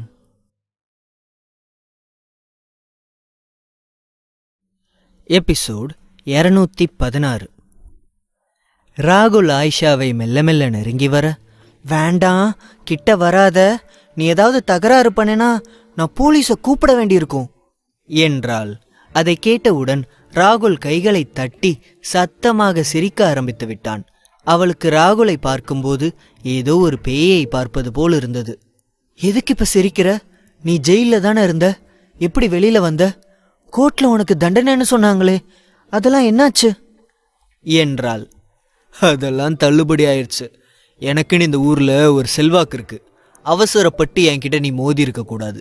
நான் என்ன கேட்டேன்? உன்னை லவ் பண்ண தானே சொன்னேன். ஆனா நீ என்னவோ உத்தமி மாதிரி என்னை வேண்டான்னு சொன்னல. என்னை வேண்டான்னு சொல்ற பொண்ணு இந்த உலகத்துல இருக்கவே கூடாதுடி என்று வெறித்தனமாக கூறினான். அவள் கிட்டத்தட்ட அழும் நிலைக்கு வந்துவிட்டாள். கவலைப்படாத ஆயிஷா, நான் உன்னை ஒன்றும் பண்ண மாட்டேன். இப்போ கூட ஒன்றும் கெட்டு போகலை. அன்னைக்கு உன்னை என்ஜாய் பண்ணதுலேருந்து உன் ஞாபகமாகவே இருக்கு. இப்போ கூட நீ என் காதலை ஏற்றுக்கிறேன்னு சொல்லு, உன்னை விட்டுடுறேன் என்று சொல்லிக்கொண்டே அவள் மீது கை வைத்தான். சீ என்று சொல்லி அவன் கையை தட்டிவிட்டாள் ஆயிஷா. ஏய் வேண்டாம், அனாவசியமாக என்ன பகச்சிக்காத. இப்போ தான் ஜெயிலிருந்து திரும்பி வந்திருக்கேன். உனக்கு எது நடந்தாலும் கண்டிப்பாக என் மேலே தான் சந்தேகம் வரும்னு எனக்கு நல்லா தெரியும். ஸோ நான் உன்னை எதுவும் செய்ய போகிறதில்ல. ஆனால் அதையும் மீறி உனக்கு ஏதாவது நடந்தா அதுக்கு நான் பொறுப்பில்லை என்று சொல்லிவிட்டு நக்கலாக சிரித்தான். அவள் காதுக்கு அருகில் வந்து, எனக்கு ஒரே ஒரு ஆசை தான் ஆயிஷா, நீ சாகிறத என் கண்ணால் பார்க்கணும், அவ்வளவுதான் என்று சொல்லிவிட்டு அவன் காரில் ஏறி அங்கிருந்து சென்று விட்டான். ஆயிஷாவுக்கு என்ன செய்வது என்றே புரியவில்லை. அவள் ராகுலை நினைத்து பயந்து கொண்டிருந்த போது அவளுக்கு சிம்மனிடமிருந்து ஃபோன் வந்தது. அவள் உடனே ஃபோனை எடுத்து காதில் வைத்துக்கொண்டு அழ ஆரம்பித்து விட்டாள். ஏய் ஆயிஷா, என்னாச்சு ஆயிஷா? எதுக்கு அழற? என்னாச்சுன்னு சொல்லு என்று பதட்டத்தோடு கேட்டான். அவள் பயந்த தொனியில், சிம்மன், எனக்கு ரொம்ப பயமா இருக்கு, அந்த ராகுல் அவன் என்று ஏதோ சொல்ல நினைத்து சொல்ல முடியாமல் திணறினாள். என்னாச்சு ஆயிஷா? எதுக்கு இப்போ பயப்படுற? என்னாச்சுன்னு கொஞ்சம் நிதானமாக சொல்லு என்றான் சிம்மன். அந்த ராகுல் அவன் மறுபடியும் ஜெயிலிருந்து வெளியில் வந்துட்டான். அவன் என்னை மிரட்டுறான். எனக்கு ரொம்ப பயமாக இருக்கு சிம்மன். அவன் என்னை பழி வாங்கிடுவான்னு தோணுது. எனக்கு இப்போ என்ன பண்ணுறதுன்னு தெரியல என்று சொல்லி அழுதாள். பயப்படாத ஆயிஷா, நீ அங்கே இரு. நான் உன்னை பார்க்க தான் வந்துட்டுருக்கேன். நான் வர வரைக்கும் நீ கொஞ்சம் ஜாக்கிரதையாக இரு. தனியாக எங்கேயுமே போவேனா, எப்போவும் கூட்டத்தோடே இரு. நான் இன்னும் கொஞ்ச நேரத்திலே வந்துடுவேன் என்றான் சிம்மன். இதை சொல்லிவிட்டு இணைப்பை துண்டித்தான். அதன் பிறகு தனது பாக்கெட்டில் இருந்த நாணயத்தை பார்த்து, புல்லக், கொஞ்சம் என்னை சீக்கிரமாக கூட்டிகிட்டு போய் அந்த காலேஜில் விடு என்று சொல்ல, நீங்கள் பேசினதெல்லாம் கேட்டுச்சு பாஸ், நீங்கள் ஒன்றும் கவலைப்படாதீங்க பாஸ், இன்னும் 5 நிமிஷத்தில் நீங்கள் அங்கே இருப்பீங்க சொல்லிக்கொண்டே புல்லக் அந்த நாணயத்திலிருந்து வெளியே வந்தான். சிம்மனிடம் மாறிக்கொள்ள புல்லக் டிரைவர் சீட்டில் அமர்ந்தான். பாஸ், சீட் பெல்ட் போட்டுக்கோங்க, இன்னும் 5 மினிட்ஸில் நீங்கள் அந்த காலேஜில் இருப்பீங்க என்று சொல்லிவிட்டு காரை வேகமாக ஓட்ட ஆரம்பித்தான். டிராஃபிக்கில் அங்கும் இங்குமாக நுழைந்து வேகமாக சென்றான். அப்போது அவனை அங்கே டியூட்டியில் இருந்த காவலர்கள் அவன் வேகமாக போவதை பார்த்து விட்டார்கள். குறைந்தது 200 கிலோமீட்டர் வேகத்தில் சென்று கொண்டிருந்த அந்த காரை பார்த்து அவர்களை பின்தொடர்ந்து துரத்த ஆரம்பித்தார்கள். அதே நேரம் ஆயிஷா கல்லூரிக்கு வெளியே நின்று கொண்டிருந்த போது அவளை நோக்கி வேகமாக ஒரு கார் வந்தது. அந்த காருக்குள் சில ரவுடிகள் இருந்தார்கள். அவர்கள் குடிபோதையில் இருந்தார்கள். தாறுமாறாக வண்டியை ஓட்டிக் கொண்டிருந்தார்கள். அவர்கள் வரும் வேகத்தை பார்த்து ஆயிஷா அதிர்ந்து போனாள். அவள் பயந்தது போலவே அவர்கள் வந்த வேகத்தில் ஆயிஷாவின் மீது மோதினார்கள். ஆயிஷாவின் மீது மோதியவுடன் அவள் சில அடி தூரங்கள் மேலே பறந்து வந்து மீண்டும் சாலையில் விழுந்தாள். விபத்து ஏற்படுத்திய நபர் காரை நிறுத்திவிட்டு கீழே இறங்கி வந்தான். ஆயிஷாவின் முகத்தில் ரத்தம் வழிந்து கொண்டிருப்பதை பார்த்தான். அந்த இடத்தில் கூட்டம் கூடிவிட்டது. அவளுடைய மென்மையான முகம் எல்லோரையும் பரிதாபப்பட செய்தது. அங்கே கூடியிருந்த நபர்களில் யாரோ ஒருவர் ஆம்புலன்ஸ்க்கு கால் செய்ய அருகில் இருந்த மருத்துவமனையிலிருந்து சில டாக்டர்கள் விரைவாக அந்த இடத்திற்கு வந்து சேர்ந்தார்கள். அவர்கள் உடனே ஆயிஷாவின் இதய துடிப்பை சரிபார்த்தார்கள். அவளுடைய கண் விழிகளையும் சரிபார்த்தார்கள். அதற்குள் சிம்மன் அந்த இடத்திற்கு வந்துவிட்டான். அங்கே நடந்த காட்சியை பார்த்து நொறுங்கிவிட்டான். முதலுதவி பெட்டியை எடுத்துக்கொண்டு கூட்டத்தை நோக்கி ஓடினான். அதன் பிறகு அவன் ஆயிஷாவை நெருங்கினான். ஆயிஷாவின் முகம் முழுவதும் இரத்தமாக இருந்தது. அவள் பார்ப்பதற்கே பரிதாபமாக இருந்தாள். எல்லோரும் சுற்றி நின்று வேடிக்கை பார்த்து கொண்டிருந்தார்கள். சிம்மன் முதலில் அவளுடைய இதய துடிப்பை பரிசோதித்து பார்த்தான். அவளுடைய இதய துடிப்பை உணர்ந்த சிம்மனின் இதயம் வேகமாக துடித்தது. அவள் தனது உயிரை இழந்துவிட்டாள் என்பதை புரிந்து கொண்டான். அவன் பற்களை கடித்தபடி தன் மருத்துவ பெட்டியில் இருந்த தங்க ஊசிகளை வெளியே எடுத்தான். அவனுக்கு கண்கள் கலங்க ஆரம்பித்தது. அவனுக்கு அருகில் இருந்த டாக்டர் சிம்மனை பார்த்து, சாரி சார், இதெல்லாம் இனிமே வேஸ்ட். நான் அவங்கள செக் பண்ணி பார்த்துட்டேன், அவங்க இறந்து போயிட்டாங்க என்றார். அதை கேட்ட சிம்மன் உடைந்து நொறுங்கி விட்டான். அதற்குள் சிம்மனை துரத்தி வந்த போலீஸ்காரர்களும் அங்கே வந்து விட்டார்கள். அதே நேரத்தில் கூட்டத்தில் இருந்தவர்கள் சிம்மனை அடையாளம் கண்டுபிடித்து விட்டார்கள். அவர்தானே அந்த அதிசய டாக்டர், கண்டிப்பா அந்த பொண்ணோட உயிரை காப்பாத்திடுவாருன்னு எனக்கு நம்பிக்கை இருக்கு என்று தங்களுக்குள் பேசிக்கொண்டார்கள். ஆனால் சிம்மனுக்கு தான் தெரியும் அவள் உயிரை காப்பாற்றுவது அத்தனை சுலபமில்லை என்று. சிம்மன் தனது 9 அக்குபஞ்சர் ஊசிகளையும் அவளது உடலில் இறக்கினான். அதைத் தொடர்ந்து தன் உடலில் இருந்த கண்ணுக்கு தெரியாத ஆன்ம சக்தியை அவள் உடலுக்குள் செலுத்தினான். 5 நிமிடம் கழிந்தது, 10 நிமிடம் கழிந்தது, அரை மணி நேரம் கடந்தது. ஆனால் அவள் உடலில் எந்த முன்னேற்றமும் தெரியவில்லை. சிம்மனுடைய ஆன்ம சக்தி அதிகமாக பயன்படுத்தப்பட்டது. கிட்டத்தட்ட அவனுடைய சக்திகள் அனைத்தும் தீர்ந்து விட்டது. ஆனாலும் எந்த பிரயோஜனமும் இல்லை. வேடிக்கை பார்த்து கொண்டிருந்த மக்கள் சிம்மனை அவதூறு பேச ஆரம்பித்தார்கள். ஐயையோ, இந்த அதிசய மருத்துவராலேயே அந்த பொண்ணை காப்பாற்ற முடியாது போலிருக்கே என்று பேசினார்கள். சிம்மன் சோகமாக தங்க ஊசியை அவள் உடலில் இருந்து எடுத்தான். சிம்மனுக்கு சில விசேஷ சக்திகள் இருப்பது உண்மைதான். ஆனால் அவன் கடவுள் இல்லை. அவனால் ஆயிஷாவை காப்பாற்ற முடியவில்லை. சிம்மன் அவள் முகத்தை பார்த்து, ஏய் ஆயிஷா, உனக்கு ஏதாவது ஆசை இருந்தா சொல்லு, நான் அதை நிறைவேற்றி வைக்கிறேன். சொல்லு ஆயிஷா என்று சோகமாக கூறினான். எல்லோரும் சிம்மனை வித்தியாசமாக பார்த்தார்கள். தொடரும். எபிசோட் 217. சிம்மனுக்கு சில விசேஷ சக்திகள் இருப்பது உண்மைதான். ஆனால் அவன் கடவுள் இல்லை. அவனால் ஆயிஷாவை காப்பாற்ற முடியவில்லை. சிம்மன் அவள் முகத்தை பார்த்து, ஏய் ஆயிஷா, உனக்கு ஏதாவது ஆசை இருந்தா சொல்லு, நான் அதை நிறைவேற்றி வைக்கிறேன். சொல்லு ஆயிஷா என்று சோகமாக கூறினான். எல்லோரும் சிம்மனை வித்தியாசமாக பார்த்தார்கள். கூட்டம் சலசலத்தது. இந்த ஆள் என்ன செத்து போன பொண்ணுக்கிட்ட பேசிகிட்டு இருக்கான், இவனுக்கு என்ன பைத்தியமாக பிடிச்சிருக்கு என்று மக்கள் எல்லோரும் சிம்மனை பார்த்து பரிதாபமாக பேசிக்கொண்டார்கள். சிம்மன் தனது கையை காற்றில் அசைத்தபடி மனதுக்குள் சில மந்திரங்களை உச்சரித்தான். அவன் தனது உள்ளங்கையில் வைத்திருந்த தாயத்து ஏற்கனவே எரிந்து விட்டது. அவனுடைய ஆள்காட்டி விரலும் நடுவிரலும் மெதுவாக ஆயிஷாவின் நெற்றியை தொட்டது. ஒரு நபர் இறந்த பிறகு 40 நிமிடங்களாவது ஆன்மாவாக அந்த உடலை சுற்றி வலம் வருவார்கள். ஆயிஷா திடீரென்று சிலிர்ப்புடன் கண்களை திறந்து பார்த்தாள். அதை பார்த்த மக்கள் அதிர்ச்சி அடைந்தார்கள். இட்ஸ் அன்பிலீவபிள், அவ இன்னும் உயிரோடு இருக்கா, அவ இன்னும் சாகல என்று மக்கள் பரபரப்போடு பேசிக்கொண்டார்கள்.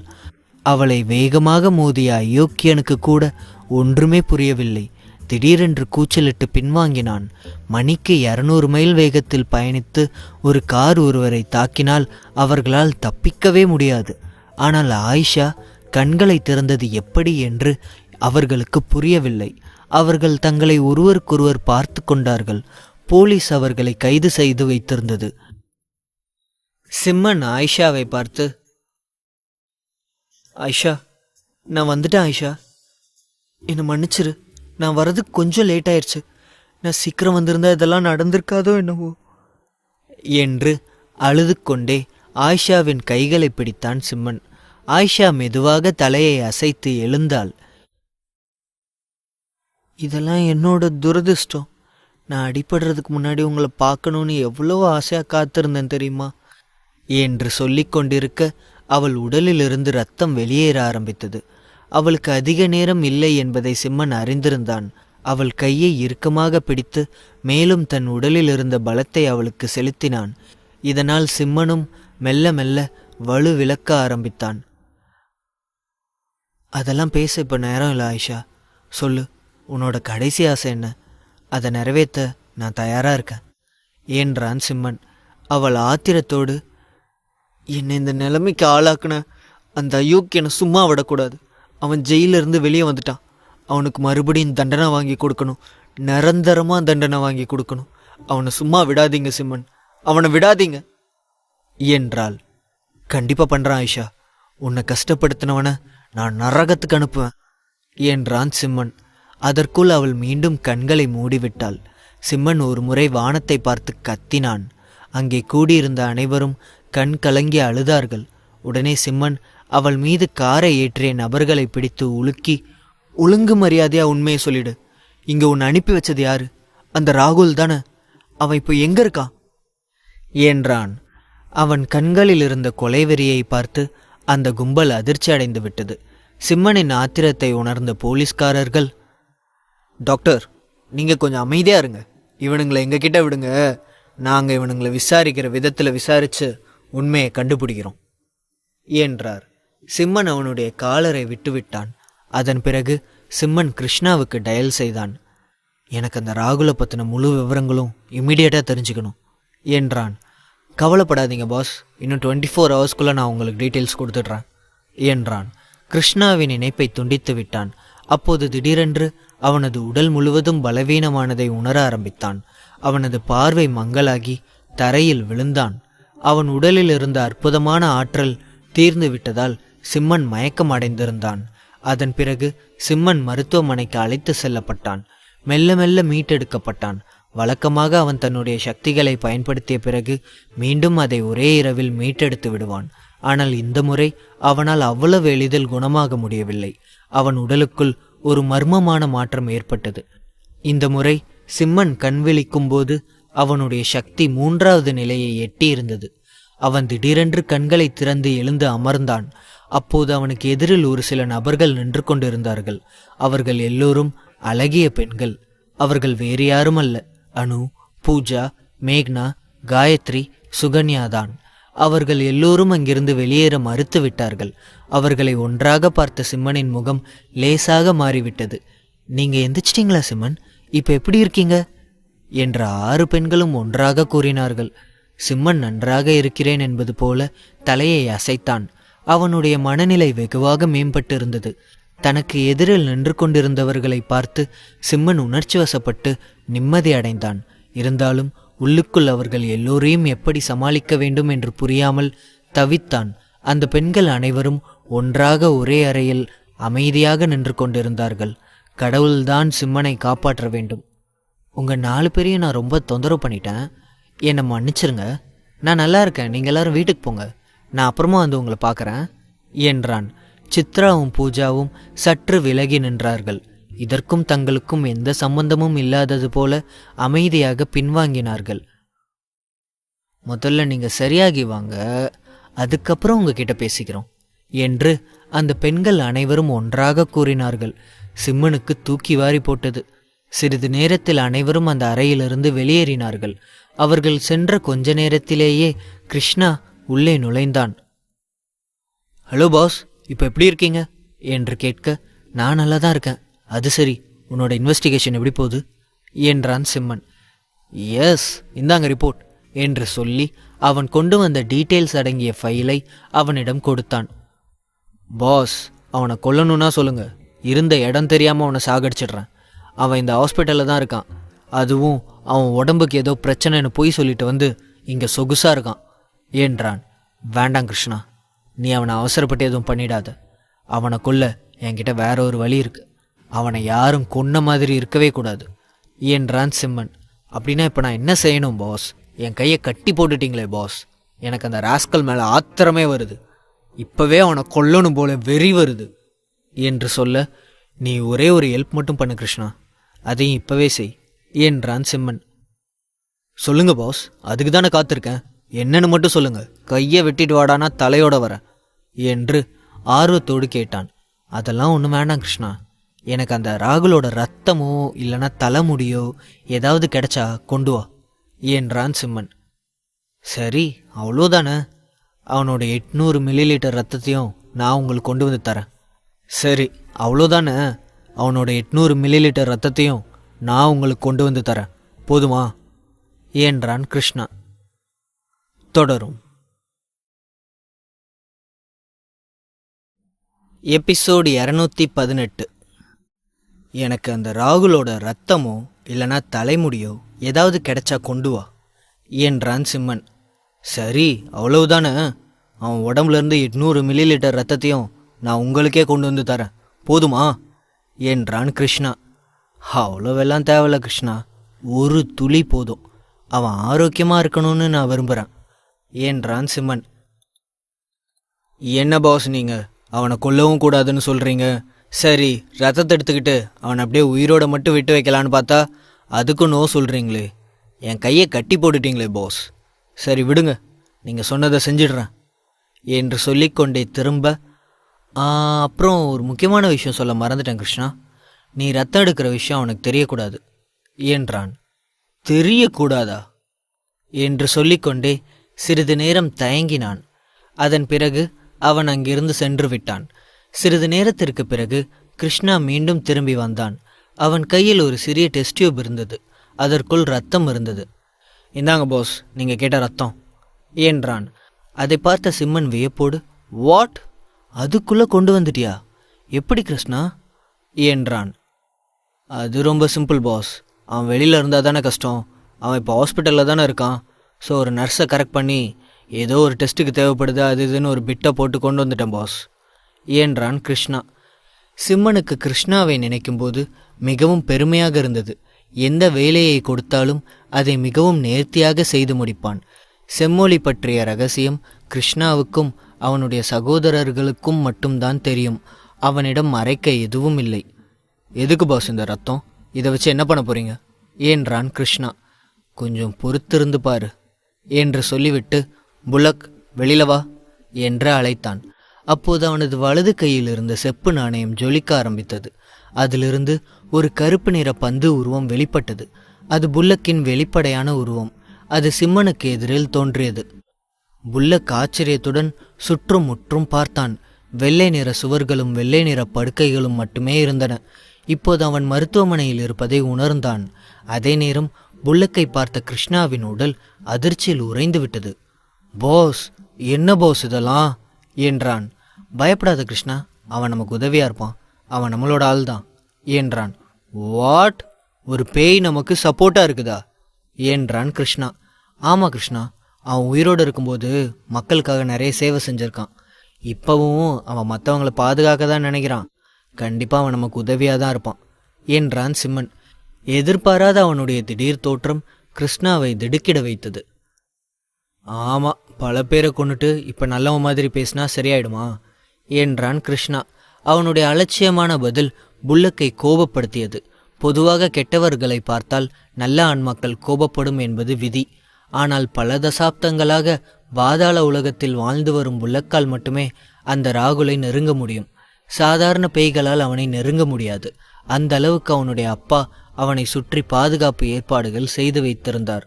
சிறிது நேரத்தில் சிம்மன் தனது கைகளை காற்றில் அசைத்து மனதுக்குள் ஏதோ ஒரு மந்திரத்தை உச்சரிக்க உடனடியாக அந்த இரத்தம் காற்றில் எழுந்து வேகமாக உருவெடுத்து புல்லக்கின் உடலுக்குள் ஊடுருவி சென்றது. புல்லக்கின் உடல் உடனடியாக உறைந்தது. என்ன பண்றீங்க பாஸ் என்று கிருஷ்ணா ஒன்றும் புரியாமல் கேட்க, இந்த ராகுல் கொடுமையான தப்பு பண்ணியிருக்கான். அவன் செஞ்ச தப்புக்கு அவன் பலனை அனுபவிச்சே ஆகணும். அது நம்மள மாதிரி மனுஷங்களால நடக்கக்கூடாது. அதுக்கு இவன் தான் சரியா இருப்பான் என்றான் சிம்மன். ஒரு பிரச்சனையும் இல்லை பாஸ். நீங்கள் என்னோட ஆன்மாவை பயன்படுத்தி மற்றவங்களுக்கு கெட்டது பண்ணணும்னு நினச்சிங்கன்னா அது நடக்காது.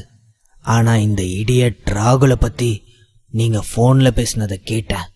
அவனை நினச்சா எனக்கே கோவம் வருது. நான் இதை கண்டிப்பாக பண்ணுறேன் பாஸ் என்றான் புல்லக். நல்லது புல்லக் என்று சொல்லிக்கொண்டே சிம்மன் மெதுவாக எழுந்து நின்றான். அவனது உடல் பிரமிப்பூட்டும் ஒளியை கொண்டிருந்தது. ஒரு கம்பீரமான ஒளி அவனது உடலிலிருந்து வெளிப்பட்டது. அதை பார்க்கும்போது தன்னை அறியாமலேயே கிருஷ்ணா ஒரு சில அடிகள் பின்வாங்கினான். பாஸ், உங்க கண்ணு ஆரஞ்சு கலர்ல இருக்கு. நீங்க பண்டைய கால தற்காப்பு கலை மண்டலத்துக்குள்ள நுழைஞ்சிட்டீங்கன்னு நினைக்கிறேன் என்றான். அதை கேட்ட சிம்மன் அதிர்ச்சி அடைந்தான். ஏனென்றால் அவன் நேற்றுதான் 3வது நிலையை அடைந்தான். அவன் தற்போது ஆரஞ்சு நிற வலிமையை அடைந்தான். பண்டைய போர் வீரர்களின் திறமைக்குள் நுழைந்தான். கூடுதலாக அவனுக்கு மந்திர சக்திகளும் இருந்தது. அவனது வலிமை மற்றொரு நிலைக்கு எட்டியிருந்தது. மருத்துவமனையின் ஆடம்பரமான வார்டில் ராகுல் படுக்கையில் சோம்பேறியாக சாய்ந்து பெரிய எல்சிடி டிவியை பார்த்து கொண்டிருந்தான். அதில் ஆபாசமான வீடியோக்களை பார்த்து கொண்டிருந்தான். அருகில் ஒரு இளம் செவிலியர் படுத்திருந்தாள். அவளது உடைகள் கலைந்திருந்தன. இறுக்கமான இளஞ்சிவப்பு பாவாடைக்கு கீழே அவளது கவர்ச்சியான வளைவுகள் வெளிப்படையாக தெரிந்தது. அவளுடைய உருவம் மிகவும் கவர்ச்சியாக இருந்தது. இருவரும் படுக்கையில் விழுந்தனர். இருவரும் இன்பமாக தங்களது பொழுதை கழித்தனர். மிஸ்டர் ராகுல், சும்மா சொல்லக்கூடாது, நீங்க நிஜமாவே பெரிய ஆளு தான் என்றாள். நான் இன்னும் எவ்வளோ பெரிய ஆள்னு இப்போ உனக்கு காட்டுறேன் டார்லிங் என்று சொல்லிவிட்டு உடனே ஒரு மூளைக்கு ஓடி வந்து நீல நிற மாத்திரையை எடுத்து சாப்பிட்டான். அதன் பிறகு மீண்டும் அந்த பெண்ணை அனுபவிக்கத் தொடங்கினான். 5 நிமிடங்களுக்கு பிறகு அவனுக்குள் ஏதோ ஒரு மாற்றம் ஏற்பட்டது. அவன் முகம் இறுக்கமாக மாறியது. அவனுடைய மாற்றத்தை உணர்ந்த அந்த நர்ஸ், மிஸ்டர் ராகுல், உங்களுக்கு என்னாச்சு என்று கேட்டாள். அவனுடைய கண்கள் திடீரென பிரகாசித்தது. கதவுக்கு வெளியே நின்ற காவலர்கள் ஒருவரை ஒருவர் பார்த்து கொண்டார்கள். ராகுலின் வினோதமான நடவடிக்கைகள் பற்றி அவர்களுக்கு ஏற்கனவே தெரியும். ஆனால் ராகுல் என்று எல்லை மீறிவிட்டான். அவனுடைய வேகத்தை அவர்களால் தாங்கிக் கொள்ள முடியவில்லை. அவள் தன்னை விட்டுவிடும்படி கெஞ்சினாள். ஆனால் அவன் திடீரென அவளுடைய கழுத்தை கடிக்க ஆரம்பித்து விட்டான். அவள் வலி தாங்க முடியாமல் ஆ என்று அலறினாள். அந்த ரூமுக்கு வெளியே நின்று கொண்டிருந்த செக்யூரிட்டிகள் இருவரும் ஒருவரை ஒருவர் பார்த்து சிரித்து கொண்டார்கள். அந்த சத்தத்தை அவர்கள் தவறாக புரிந்து கொண்டதே அதற்கு காரணம். உள்ளே இருந்து வந்த நர்ஸின் அலறல் சத்தம் மெல்ல மெல்ல வலுவிழந்து கொண்டிருந்தது. அவளுடைய சத்தம் போக போக அவர்களுக்கு சந்தேகத்தை ஏற்படுத்தியது. உடனே இருவரும் கதவை திறந்து கொண்டு உள்ளே நுழைந்தார்கள். அங்கே அவர்கள் பார்த்த காட்சியை பார்த்து அதிர்ச்சி அடைந்து அப்படியே ஸ்தம்பித்து நின்று விட்டார்கள். ஏனென்றால் ராகுல் அந்த நர்ஸின் கழுத்தில் கடித்து அவள் இரத்த வெள்ளத்தில் கிடந்தாள். 2 காவலர்களும் பயத்தில் நின்று கொண்டிருந்தார்கள். மிஸ்டர் ராகுல், என்ன பண்றீங்க என்று இருவரும் ஓடி வந்து அவனை இழுக்க முயன்றார்கள். ஆனால் அவர்களால் முடியவில்லை. அவனுடைய கண்கள் சிவப்பாக மாறியிருந்தது. தொடரும். எபிசோட் 219. உள்ளே சென்ற 2 காவலர்களும் பயத்தில் நின்று கொண்டிருந்தார்கள். என்னாச்சு அவனுக்கு? பைத்தியம் பிடிச்சிருச்சா? மிஸ்டர் ராகுல், என்ன பண்றீங்க என்று இருவரும் ஓடி வந்து அவனை இழுக்க முயன்றார்கள். ஆனால் அவர்களால் முடியவில்லை.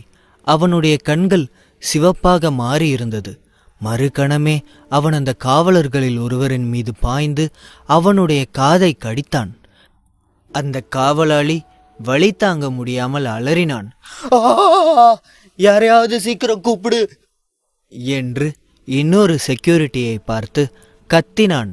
இன்னொரு காவலர் மற்றவர்களை அழைத்து கொண்டு வருவதற்குள் அவன் ராகுலை தள்ளிவிட்டு இறக்கும் நிலையில் துடித்து கொண்டிருந்த செவிலியரை தூக்கி கொண்டு வெளியில் ஓடினான். சிறிது நேரம் கழித்து ஏராளமான மருத்துவர்களும் செக்யூரிட்டிகளும் அங்கே வந்தனர். அவர்கள் அங்கே வந்த பிறகு ராகுல் படுக்கையோடு சேர்த்து கட்டப்பட்டான். அதற்குள்ளாகவே பலரும் காயப்பட்டார்கள். ஒரு காட்டு மிருகத்தைப் போல கர்ஜித்தான். அவனை சுற்றி இருந்த நிபுணர்கள் குழு பதட்டத்தோடு அவனை பரிசோதித்து கொண்டிருந்தார்கள். நீண்ட நேரத்திற்கு பிறகு விசாரணையின் முடிவுகள் வந்தன. பல நிபுணர்கள் கூடி பதற்றத்தோடு விவாதித்தார்கள். நீண்ட விவாதத்திற்கு பிறகும் அவர்களால் அவனுடைய பிரச்சனை என்ன என்பதை கண்டுபிடிக்க முடியவில்லை. ராகுல், டெஸ்ட் ரிப்போர்ட் படி உங்கள் உடம்பு நார்மலாக தான் இருக்குது. உங்களுக்கு என்ன ப்ராப்ளம்னு எங்களால் கண்டுபிடிக்கவே முடியல என்று ஒரு நிபுணர் விரைவாக கூறினார். வாட், நார்மலாக இருக்கா? அவன் நிலைமையை பார்த்தா உங்களுக்கு சாதாரணமாக தெரியுதா என்று கேட்டுக்கொண்டே தியாகு உள்ளே நுழைந்தார். அவர் ஆத்திரத்தோடு கேட்டார். நாங்கள் உண்மையாக தான் சார் சொல்கிறோம். ரிப்போர்ட் படி இஸ் ஆல்ரைட். உடல் ரீதியாக அவருக்கு எந்த பிரச்சனையும் இல்லை. அவருக்கு மனசில் தான் ஏதோ பிரச்சனை. அவரை மனநல மருத்துவரால் மட்டும்தான் காப்பாற்ற முடியும் என்று கூறினார். அவன் இந்த ஹாஸ்பிட்டலில் தானே இருந்தான். திடீர்னு அவனுக்கு எப்படி இப்படி ஆச்சு? அவனுக்கு மட்டும் ஏதாவது ஒன்று ஆச்சுன்னா உங்கள் யாரையும் உயிரோடையே விட மாட்டேன் என்று எச்சரிக்கும் துணியில் கூறினார். அப்போது அப்பா அப்பா என்று ராகுல் கத்தினான். படுக்கையில் நெளிந்தான். ராகுல், நான் இங்கே தான் இருக்கேன். என்னாச்சுப்பா உனக்கு? வலிக்குதா? நகராத, கொஞ்ச நேரம் அமைதியாரு என்றார். ஆனால் அவர் கூட ராகுலுக்கு அருகில் செல்ல துணியவில்லை. ஏனென்றால் ராகுலுக்கு அருகில் யார் வந்தாலும் அவர்களை அவன் கடித்து குதறி விடுவான். அதனால் சற்று தள்ளியே நின்றார். அப்பா, என்னை அவுத்து விட சொல்லுங்கப்பா என்று சொல்ல, இல்லை ராகுல், உன்னை அவுத்து விட்டா நீ மக்களை கடிச்சிடுற. எதுக்காக இப்படி பண்ற ராகுல் என்றார். எனக்கே தெரியலப்பா, நான் யாரையும் கடிக்கணும்னு நினைக்கல. ஆனால் என்னால் என்னை கண்ட்ரோல் பண்ணிக்க முடியல. எனக்கு ஹெல்ப் பண்ணுங்கப்பா, சீக்கிரமா எனக்கு ட்ரீட்மெண்ட் கொடுங்க என்று அழுதான். இவனோட பிரச்சனைக்கு ஒரு தீர்வை கண்டுபிடிங்க. உங்க ஹாஸ்பிட்டலில் இருக்கிற டாக்டர் எல்லாரையும் கூப்பிடுங்க சீக்கிரம் என்று தியாகு கத்தினார். சரி சார், டென்ஷன் ஆகாதீங்க, இப்பவே ஏற்பாடு பண்றோம் என்று தியாகுவின் கோபத்தை புரிந்து கொண்டு நிபுணர்கள் பதில் கூறினார்கள். டாக்டர் சிம்மன் கூட இதே ஹாஸ்பிட்டல்ல 3வது மாடியில தான் அட்மிட் ஆகியிருக்காரு. அவர் இப்போ உடம்பு சரியில்லாம இருக்காருல்ல என்று சொல்ல, பரவாயில்ல போ, அவனை தவிர வேற யாரா இருந்தாலும் கூப்பிடு. அவன் தான் என் பிள்ளைய ஜெயிலுக்கு அனுப்புனது, அவன் தேவையில்ல என்றார். அப்பா, சீக்கிரமா ஏதாவது பண்ணுங்கப்பா, என்னால் என்னையே கண்ட்ரோல் பண்ண முடியல, சீக்கிரமா என்னை காப்பாத்துங்க என்றான் ராகுல். அவன் அந்த கட்டிலில் இருந்து தன்னை விடுவித்துக் கொள்ள போராடினான். அப்போது அங்கிருந்த பழக்கத்தியை கையில் எடுத்தான். ராகுல், நீ என்ன பண்ற? அப்படி பண்ணாத, அந்த கத்தியை கீழே போடு என்றார் தியாகு. தியாகு அவனை நெருங்கி செல்ல நினைத்தார். ஆனால் செக்யூரிட்டிகள் அவரை தடுத்து நிறுத்தினார்கள். இல்ல, என்னால் என்ன கண்ட்ரோல் பண்ணிக்க முடியல என்று சொல்லிக்கொண்டே கத்தியை எடுத்து தன் தொடையிலேயே குத்தி கொண்டான். அவன் சிவந்த கண்களோடு வலி தாங்க முடியாமல் அலறினான். ஆனாலும் திரும்ப திரும்ப குத்தினான். எங்கு பார்த்தாலும் ரத்தம் தெறித்தது. ராகுல், நீ என்ன பண்ற? ஏன் இப்படி நடந்துக்கிற? உனக்கு என்ன பைத்தியமா? அப்படி பண்ணாத ராகுல் என்று தியாகு கதறினார். அதே நேரத்தில் போலீஸ்காரர்கள் சம்பவ இடத்தை அடைந்தார்கள். ஒரு போலீஸ்காரர் ஒரு மயக்க மருந்தை துப்பாக்கி மூலமாக ராகுலின் உடலில் செலுத்தினார். ஆனால் அவனுக்கு மயக்கம் வரவில்லை. அதற்கு பதிலாக மீண்டும் பழக்கத்தியை எடுத்து தனது வலது கையில் வைத்து விளையாட ஆரம்பித்தான். இதை தாங்கிக் கொள்ள முடியாத தியாகு போலீஸ்காரர்களை பார்த்து, அவனுக்கு இன்னும் மயக்கம் வரலன்னு நினைக்கிறேன், இன்னொரு தடவை அவனுக்கு ஊசி போடுங்க ப்ளீஸ் என்று சொல்ல, போலீஸ்காரர்கள் மீண்டும் தங்களுடைய துப்பாக்கிகளை தூக்கி அவனை மயக்க மருந்து ஊசியால் சுட்டார்கள். ஆனால் அதனால் எந்த பலனும் இல்லை என்று தோன்றியது. அப்போது தியாகு திடீரென தனக்கு அருகில் நின்ற காவலரை தள்ளிவிட்டு, போய் அவன் கையில் இருக்கிற கத்தியை வாங்கிட்டு வா என்று கத்தினார். ஆனால் அவர் சிறிது நேரம் தயங்கினார். ராகுலை நோக்கி முன்னேற துணியவில்லை. ஏனென்றால் ராகுல் ஒரு வெறி பிடித்த மிருகம் போலே அமர்ந்திருந்தான். அவன் தன்னுடைய சதையை குத்தி கிழித்து கொண்டிருந்தான். அவன் அருகில் செல்ல யாருக்கும் தைரியம் வரவில்லை. எங்கும் சிதறிய இரத்தம் அனைவரையும் அச்சுறுத்தியது. அவனுடைய தோற்றம் மிகவும் பயங்கரமாக இருந்தது. 6வது முறையாக பெரிய அளவிலான மயக்க மருந்து கொடுத்த பிறகு அவன் கண்களை உருட்டி படுக்கையில் மயங்கி விழுந்தான். பல மருத்துவர்களும் விரைந்து வந்து அவனை இறுக்கமாக பிடித்து மீண்டும் கட்டினார்கள். இந்த நேரத்தில் மருத்துவமனையின் இயக்குனரும் மனநலப் பிரிவு மருத்துவருமான டாக்டர் அவனை பரிசோதித்தார். சோதனை முடிவுகள் கடந்த முறை போலவே இருந்தது. அவன் உடலில் எந்த தவறும் இருப்பதாக தெரியவில்லை. அவனுக்கு மனநலம் பாதிக்கப்பட்டிருக்கிறது என்று தீர்மானித்தார்கள். என் மகனுக்கு எப்படி மனநலம் பாதிக்கப்பட்டிருக்கும்? நீங்கள் என்ன பண்ணுவீங்களோ தெரியாது. என் மகனை சுயநினைவுக்கு கொண்டு வரணும், இல்லைனா நான் உங்கள் ஹாஸ்பிட்டலை க்ளோஸ் பண்ணிடுவேன் என்று கத்தினார். சார், சொல்கிறேன்னு தப்பாக நினச்சிக்காதீங்க. உங்கள் மகன் ஏதோ அபத்தமான விஷயத்தை பார்த்த மாதிரி தெரியுது. நீங்கள் யாராவது பேய் ஓட்டுறவங்களை கூட்டிகிட்டு வந்து அவரை பார்க்க சொல்லலாமே என்றார். விரைவில் மனநல மருத்துவ இயக்குனருக்கு நன்றி தெரிவித்துவிட்டு விரைவாக வெளியே சென்றார் தியாகு. அவனுக்கு வலுவான பின்னணி மற்றும் விரிவான தொடர்புகள் இருந்தன. இல்லையென்றால் இவ்வளவு குறுகிய காலத்தில் அவர் தன் மகனை காப்பாற்றுவது சாத்தியமில்லாதது. பணத்தின் பலனாக அவர் விரைவாக ஒரு பேயோட்டும் குருவை அழைத்து வந்தார். இந்த குரு அறவழி சங்கத்தின் உறுப்பினர் என்று கூறப்பட்டது.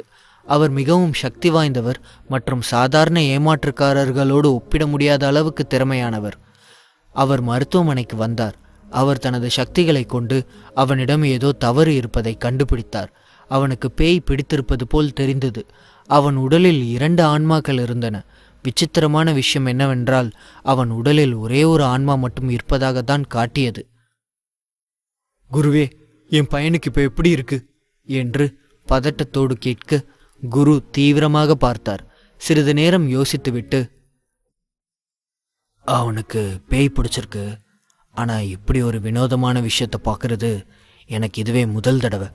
இதில் ஜெயிக்கிறதுக்கான வாய்ப்பு, அதாவது உங்கள் மகனை காப்பாற்றுறதுக்கான வாய்ப்பு ரொம்ப குறைவாக தான் இருக்கு என்றார். தொடரும். எபிசோட் 220. ராகுலின் நிலையை அந்த சாமியார் புரிந்து கொண்டார். பின்பு, என்னால் முடிஞ்சதை பண்ணி பார்க்குறேன். ஆனால் முழுசாக உங்கள் பையனை சரி பண்ணி கொடுக்க முடியும்னு என்னால் உத்தரவாதம் கொடுக்க முடியாது என்று சொன்னார். உடனே தியாகு, சுவாமிஜி, உங்கள் மேலே எனக்கு முழு நம்பிக்கை இருக்குது. கண்டிப்பாக நீங்கள் என் பையனை சரி பண்ணுவீங்க. தயவு செஞ்சு அவனை காப்பாற்றித்தாங்க என்று சொல்லி அவரது கையை பிடித்து கொண்டு கெஞ்சினார். சரி என்று தலையை அசைத்தவர் அங்கிருந்து அவரை சற்று தூரம் தள்ளி நிற்க சொன்னார். பின்பு அந்த அறையில் இருந்த அனைத்து லைட்டுகளும் அணைக்கப்பட்டிருக்க அந்த சாமியாருடன் வந்த ஒருவனது கையில் மட்டும் ஒரு சிறிய மெழுகுவர்த்தி ஏற்றப்பட்டிருந்தது. அந்த மெழுகுவர்த்தி ஒளியில் ராகுலின் முகம் மட்டும் தெரிந்தது. ராகுலுக்கு முன்பு அமர்ந்திருந்த அந்த சாமியார் தனது கண்களை மூடிக்கொண்டு ராகுலின் நிலையை பற்றி அறிந்தார். பின்பு தனது பையில் வைத்திருந்த ஒரு கண்ணாடி பாட்டிலை எடுத்தார். அந்த பாட்டில் நிறைய ஒரு கருப்பு சேவலின் இரத்தம் நிறைந்திருந்தது. அதை தனது கையில் எடுத்துக்கொண்டவர் பின்பு அங்கிருந்த தனது சிஷ்யனை அழைத்தார். அவரது சிஷ்யன் மிகவும் பவ்யமாக அவர் அருகில் வந்து நின்றார். இந்த இரத்தத்தை அதோ படுத்திருக்கிற தம்பி முகத்தில் தெளிச்சு விடு என்று அவரது சிஷ்யனிடம் சொன்னார். உடனே அந்த சிஷ்யன், சரி சுவாமிஜி என்று சொல்லி அந்த இரத்தத்தை வாங்கி கொண்டு சென்றான். பின்பு இன்னொரு சிஷ்யனை அழைத்து அவர் மிகவும் பொக்கிஷமாக கருதும் தனது தங்க மாயாஜால கண்ணாடியை அவரிடம் கொடுத்தார். பின்பு, இந்த கண்ணாடியை அவனோட முகம் தெரிகிற மாதிரி பிடிச்சிட்டு நெல்லு என்று சொன்னார். உடனே அவரது சிஷ்யனும் சரி என்று சொல்லிவிட்டு அவரிடம் இருந்த கண்ணாடியை வாங்கி கொண்டு ராகுலுக்கு முன்பு சென்று நின்றான். அந்த சாமியார் சொன்னது போலவே அவரது சிஷ்யன் அந்த கண்ணாடி பாட்டிலில் இருந்த இரத்தத்தை ராகுலின் மீது ஊற்றினான். ரத்தம் பட்ட அடுத்த நொடியே ராகுலின் உடலில் இருந்து 2 ஆத்மாக்கள் வெளியேறியது. அது வெளியேறிய அடுத்த நொடியே அந்த அறை முழுவதும் ஒரு பிரகாசமான ஒளி எழும்பியது. திடீரென்று அந்த அறை முழுவதும் மிகவும் சில்லென்று மாறியது. அந்த அறைக்குள் இருந்த அனைவரும் ஒரு விதமான குளிரை உணர்ந்தார்கள். சற்று நேரத்தில் அந்த குளிர் மெதுமெதுவாக குறையத் தொடங்க அந்த அறை நார்மலான டெம்பரேச்சருக்கு மாறியது. அதை பார்த்ததும் பேய் அங்கிருந்து சென்று விட்டது என்று ராகுலின் தந்தை நம்பினார். ராகுலின் முகமும் முன்பு போல் இல்லாமல் அவனது கண்களில் இருந்த சிவப்பு வண்ணம் மாறி நார்மலாக இருந்தான். அதை பார்த்த ராகுலின் தந்தை வேகமாக சாமியாரிடம் ஓடி வந்தார். சுவாமிஜி, எனக்கு தெரிஞ்ச என் பையனோட உடம்புல இருந்து பேய் போயிடுச்சுன்னு நினைக்கிறேன். பாருங்க, அவனோட கண்ணு நார்மலாக மாறிடுச்சு. அவன் சரியாயிட்டான். ரொம்ப நன்றி சுவாமிஜி. என் பிள்ளையை காப்பாற்றி கொடுத்ததுக்கு நீங்கள் இல்லைனா அவனுக்கு என்ன இருக்குன்னு என்னால் நினச்சி கூட பார்க்க முடியல என்று சொன்னார். தனது கண்களை மூடிய நிலையில் இருந்த சாமியாரால் இன்னும் ராகுலின் உடலில் ஏதோ ஒரு ஆவி இருப்பதை உணர முடிந்தது. அவர் எவ்வளவோ மந்திரங்களை உச்சரித்தும் ஏதேதோ செய்தும் அவரால் அந்த ஆவியை வெளியே கொண்டு வர முடியவில்லை. அவர் மீண்டும் மீண்டும் அந்த ஆவியை வெளியே கொண்டு வருவதற்கு முயற்சி செய்து கொண்டிருந்தார். அதை உணர்ந்த அந்த ஆவி திடீரென்று அவனின் உடலிலிருந்து வெளியே வந்து அந்த சாமியாரின் பொக்கிஷமான அவரது தங்க கண்ணாடியை சுக்கு சுக்காக நொறுக்கியது. பின்பு அந்த ஆவி மெதுவாக அவரின் பின்னால் வந்து நின்று அவரது உடலில் ஏதோ ஒரு தாக்கத்தை ஏற்படுத்தியது. பின்பு அவர் காதருகே, உன்னால என்ன விரட்ட முடியாது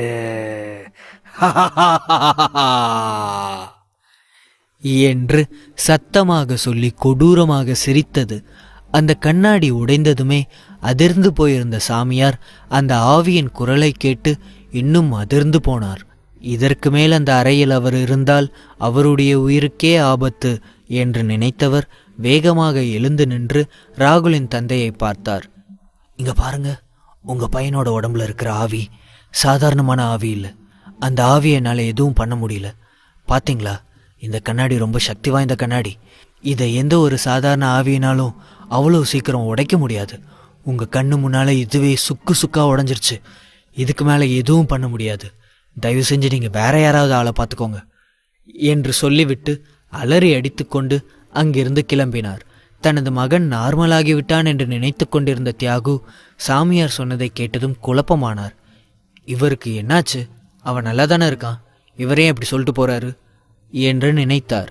பின்பு, சுவாமிஜி நில்லுங்க, நீங்கள் பார்த்ததுக்கு காசு கூட வாங்காமல் போகிறீங்க. நீங்கள் எவ்வளோ காசு கேட்டாலும் நான் உங்களுக்கு தரேன். என் பையன் நல்லா தான் இருக்கான். அவனை ஏன் காப்பாற்ற முடியாதுன்னு சொல்கிறீங்க? தயவு செஞ்சு சொல்லுங்க என்று கேட்டுக்கொண்டே அவர் பின்னால் செல்ல, அந்த சுவாமிஜியோ தன்னுடன் வந்த தனது சிஷ்யன்களை கூட திரும்பி பார்க்காமல் அங்கிருந்து ஓட்டமும் நடையுமாக வெளியேறினார். அவர் பயந்து ஓடியதை பார்த்ததும் அவரது சிஷ்யர்களும் அங்கிருந்து அவர்களது எந்த ஒரு பொருளையும் எடுக்காமல் அவர்களும் வேகமாக அந்த அறையை விட்டு வெளியேறினார்கள். இவங்க எல்லாத்துக்கும் என்னாச்சு? ஏன் இப்படி பயந்து ஓடுறாங்க என்று யோசித்து கொண்டே படுக்கையில் இருந்த தனது மகனை பார்த்தார். கோமாவில் இருந்தவன் அப்பொழுதுதான் கண் விழித்திருந்தான். அவனது கண்கள் நார்மலாக இருந்தது. ஆனாலும் அவன் அருகில் செல்ல அவருக்கு சற்று பயமாக இருந்தது. ஏற்கனவே அவன் அவரது காதை கடித்தது நினைவு வர தனது மகனின் அருகில் செல்லாமல் தூரத்தில் நின்று கொண்டவர் அவரது ஆட்களை பார்த்தார். இங்க பாருங்க, என் பையன் இப்ப நல்லாயிட்டான். இதுக்கு மேல அவனை கட்டி போடுறது நல்லதில்லை. அவனை கட்டி இருக்கிற அந்த கயிறை அவிழ்த்து விடுங்க என்று சொன்னார். உடனே அவரது வேலையாட்கள் பயத்துடன் தியாகுவை முறைத்து கொண்டு நின்றார்கள். என்ன, நான் சொல்றது உங்க காதுல கேட்கலையா? என் பையனை அவுத்து விடுங்கன்னு சொன்னேன் என்று சொன்னார். அவர்கள் வேறு வழியின்றி சரி என்று தலையை அசைத்துவிட்டு ராகுலை கட்டி வைத்திருந்த கயிறை அவிழ்த்து விட்டார்கள். அப்பா என்று தனது கைகளை அவிழ்த்த அடுத்த நொடி ராகுல் தந்தையை பார்த்து கூப்பிட்டான். ராகுல், நீ எந்திரிச்சிட்டியாப்பா? அப்பா ரொம்ப பயந்தே போயிட்டேன் என்று தியாகு சொன்னார். ராகுல் மிகவும் மெலிந்திருந்தான். அவனுக்கு அடிப்பட்டதில் நிறைய பிளட் லாஸ் ஆகியிருந்ததால் அவனது முகமே ஒரு மாதிரி வெளிரி போயிருந்தது. உடல் முழுவதும் காயம் இருந்ததால் காயம் இருந்த அனைத்து இடத்திலும் அவனுக்கு பேண்டேஜ் சுற்றப்பட்டு ஒரு மம்மி போல் அந்த படுக்கையில் படுத்திருந்தான். தனது மகனின் நிலையை பார்த்தவர் கண் கலங்கியபடி சொன்னார். ராகுல், உனக்கு எதுவும் ஆகல. உன்னை அப்பா காப்பாத்திட்ட. நீ எதுக்காகவும் பயப்படாத. நீ சரியாயிட்ட இன்னும் 2 நாள் தான். அதுக்கப்புறம் நாம் இந்த ஹாஸ்பிட்டலை விட்டே போயிடலாம். இந்த ஹாஸ்பிட்டலில் நம்ம கொஞ்ச நேரம் கூட இருக்கக்கூடாது, சரியா என்று சொன்னார். ஆமா டேட், எனக்கும் இந்த இடத்துல இருக்கவே பிடிக்கல. நான் சீக்கிரம் ரெக்கவர் ஆகணும். எனக்கு வீட்டுக்கு போகணும் போல இருக்கு என்று ராகுல் சொன்னான். போயிடலாம்ப்பா, கவலைப்படாது என்று அவர் பேசிக்கொண்டிருக்கும்போது அவரது செல்போன் ஒலித்தது. தொடரும்.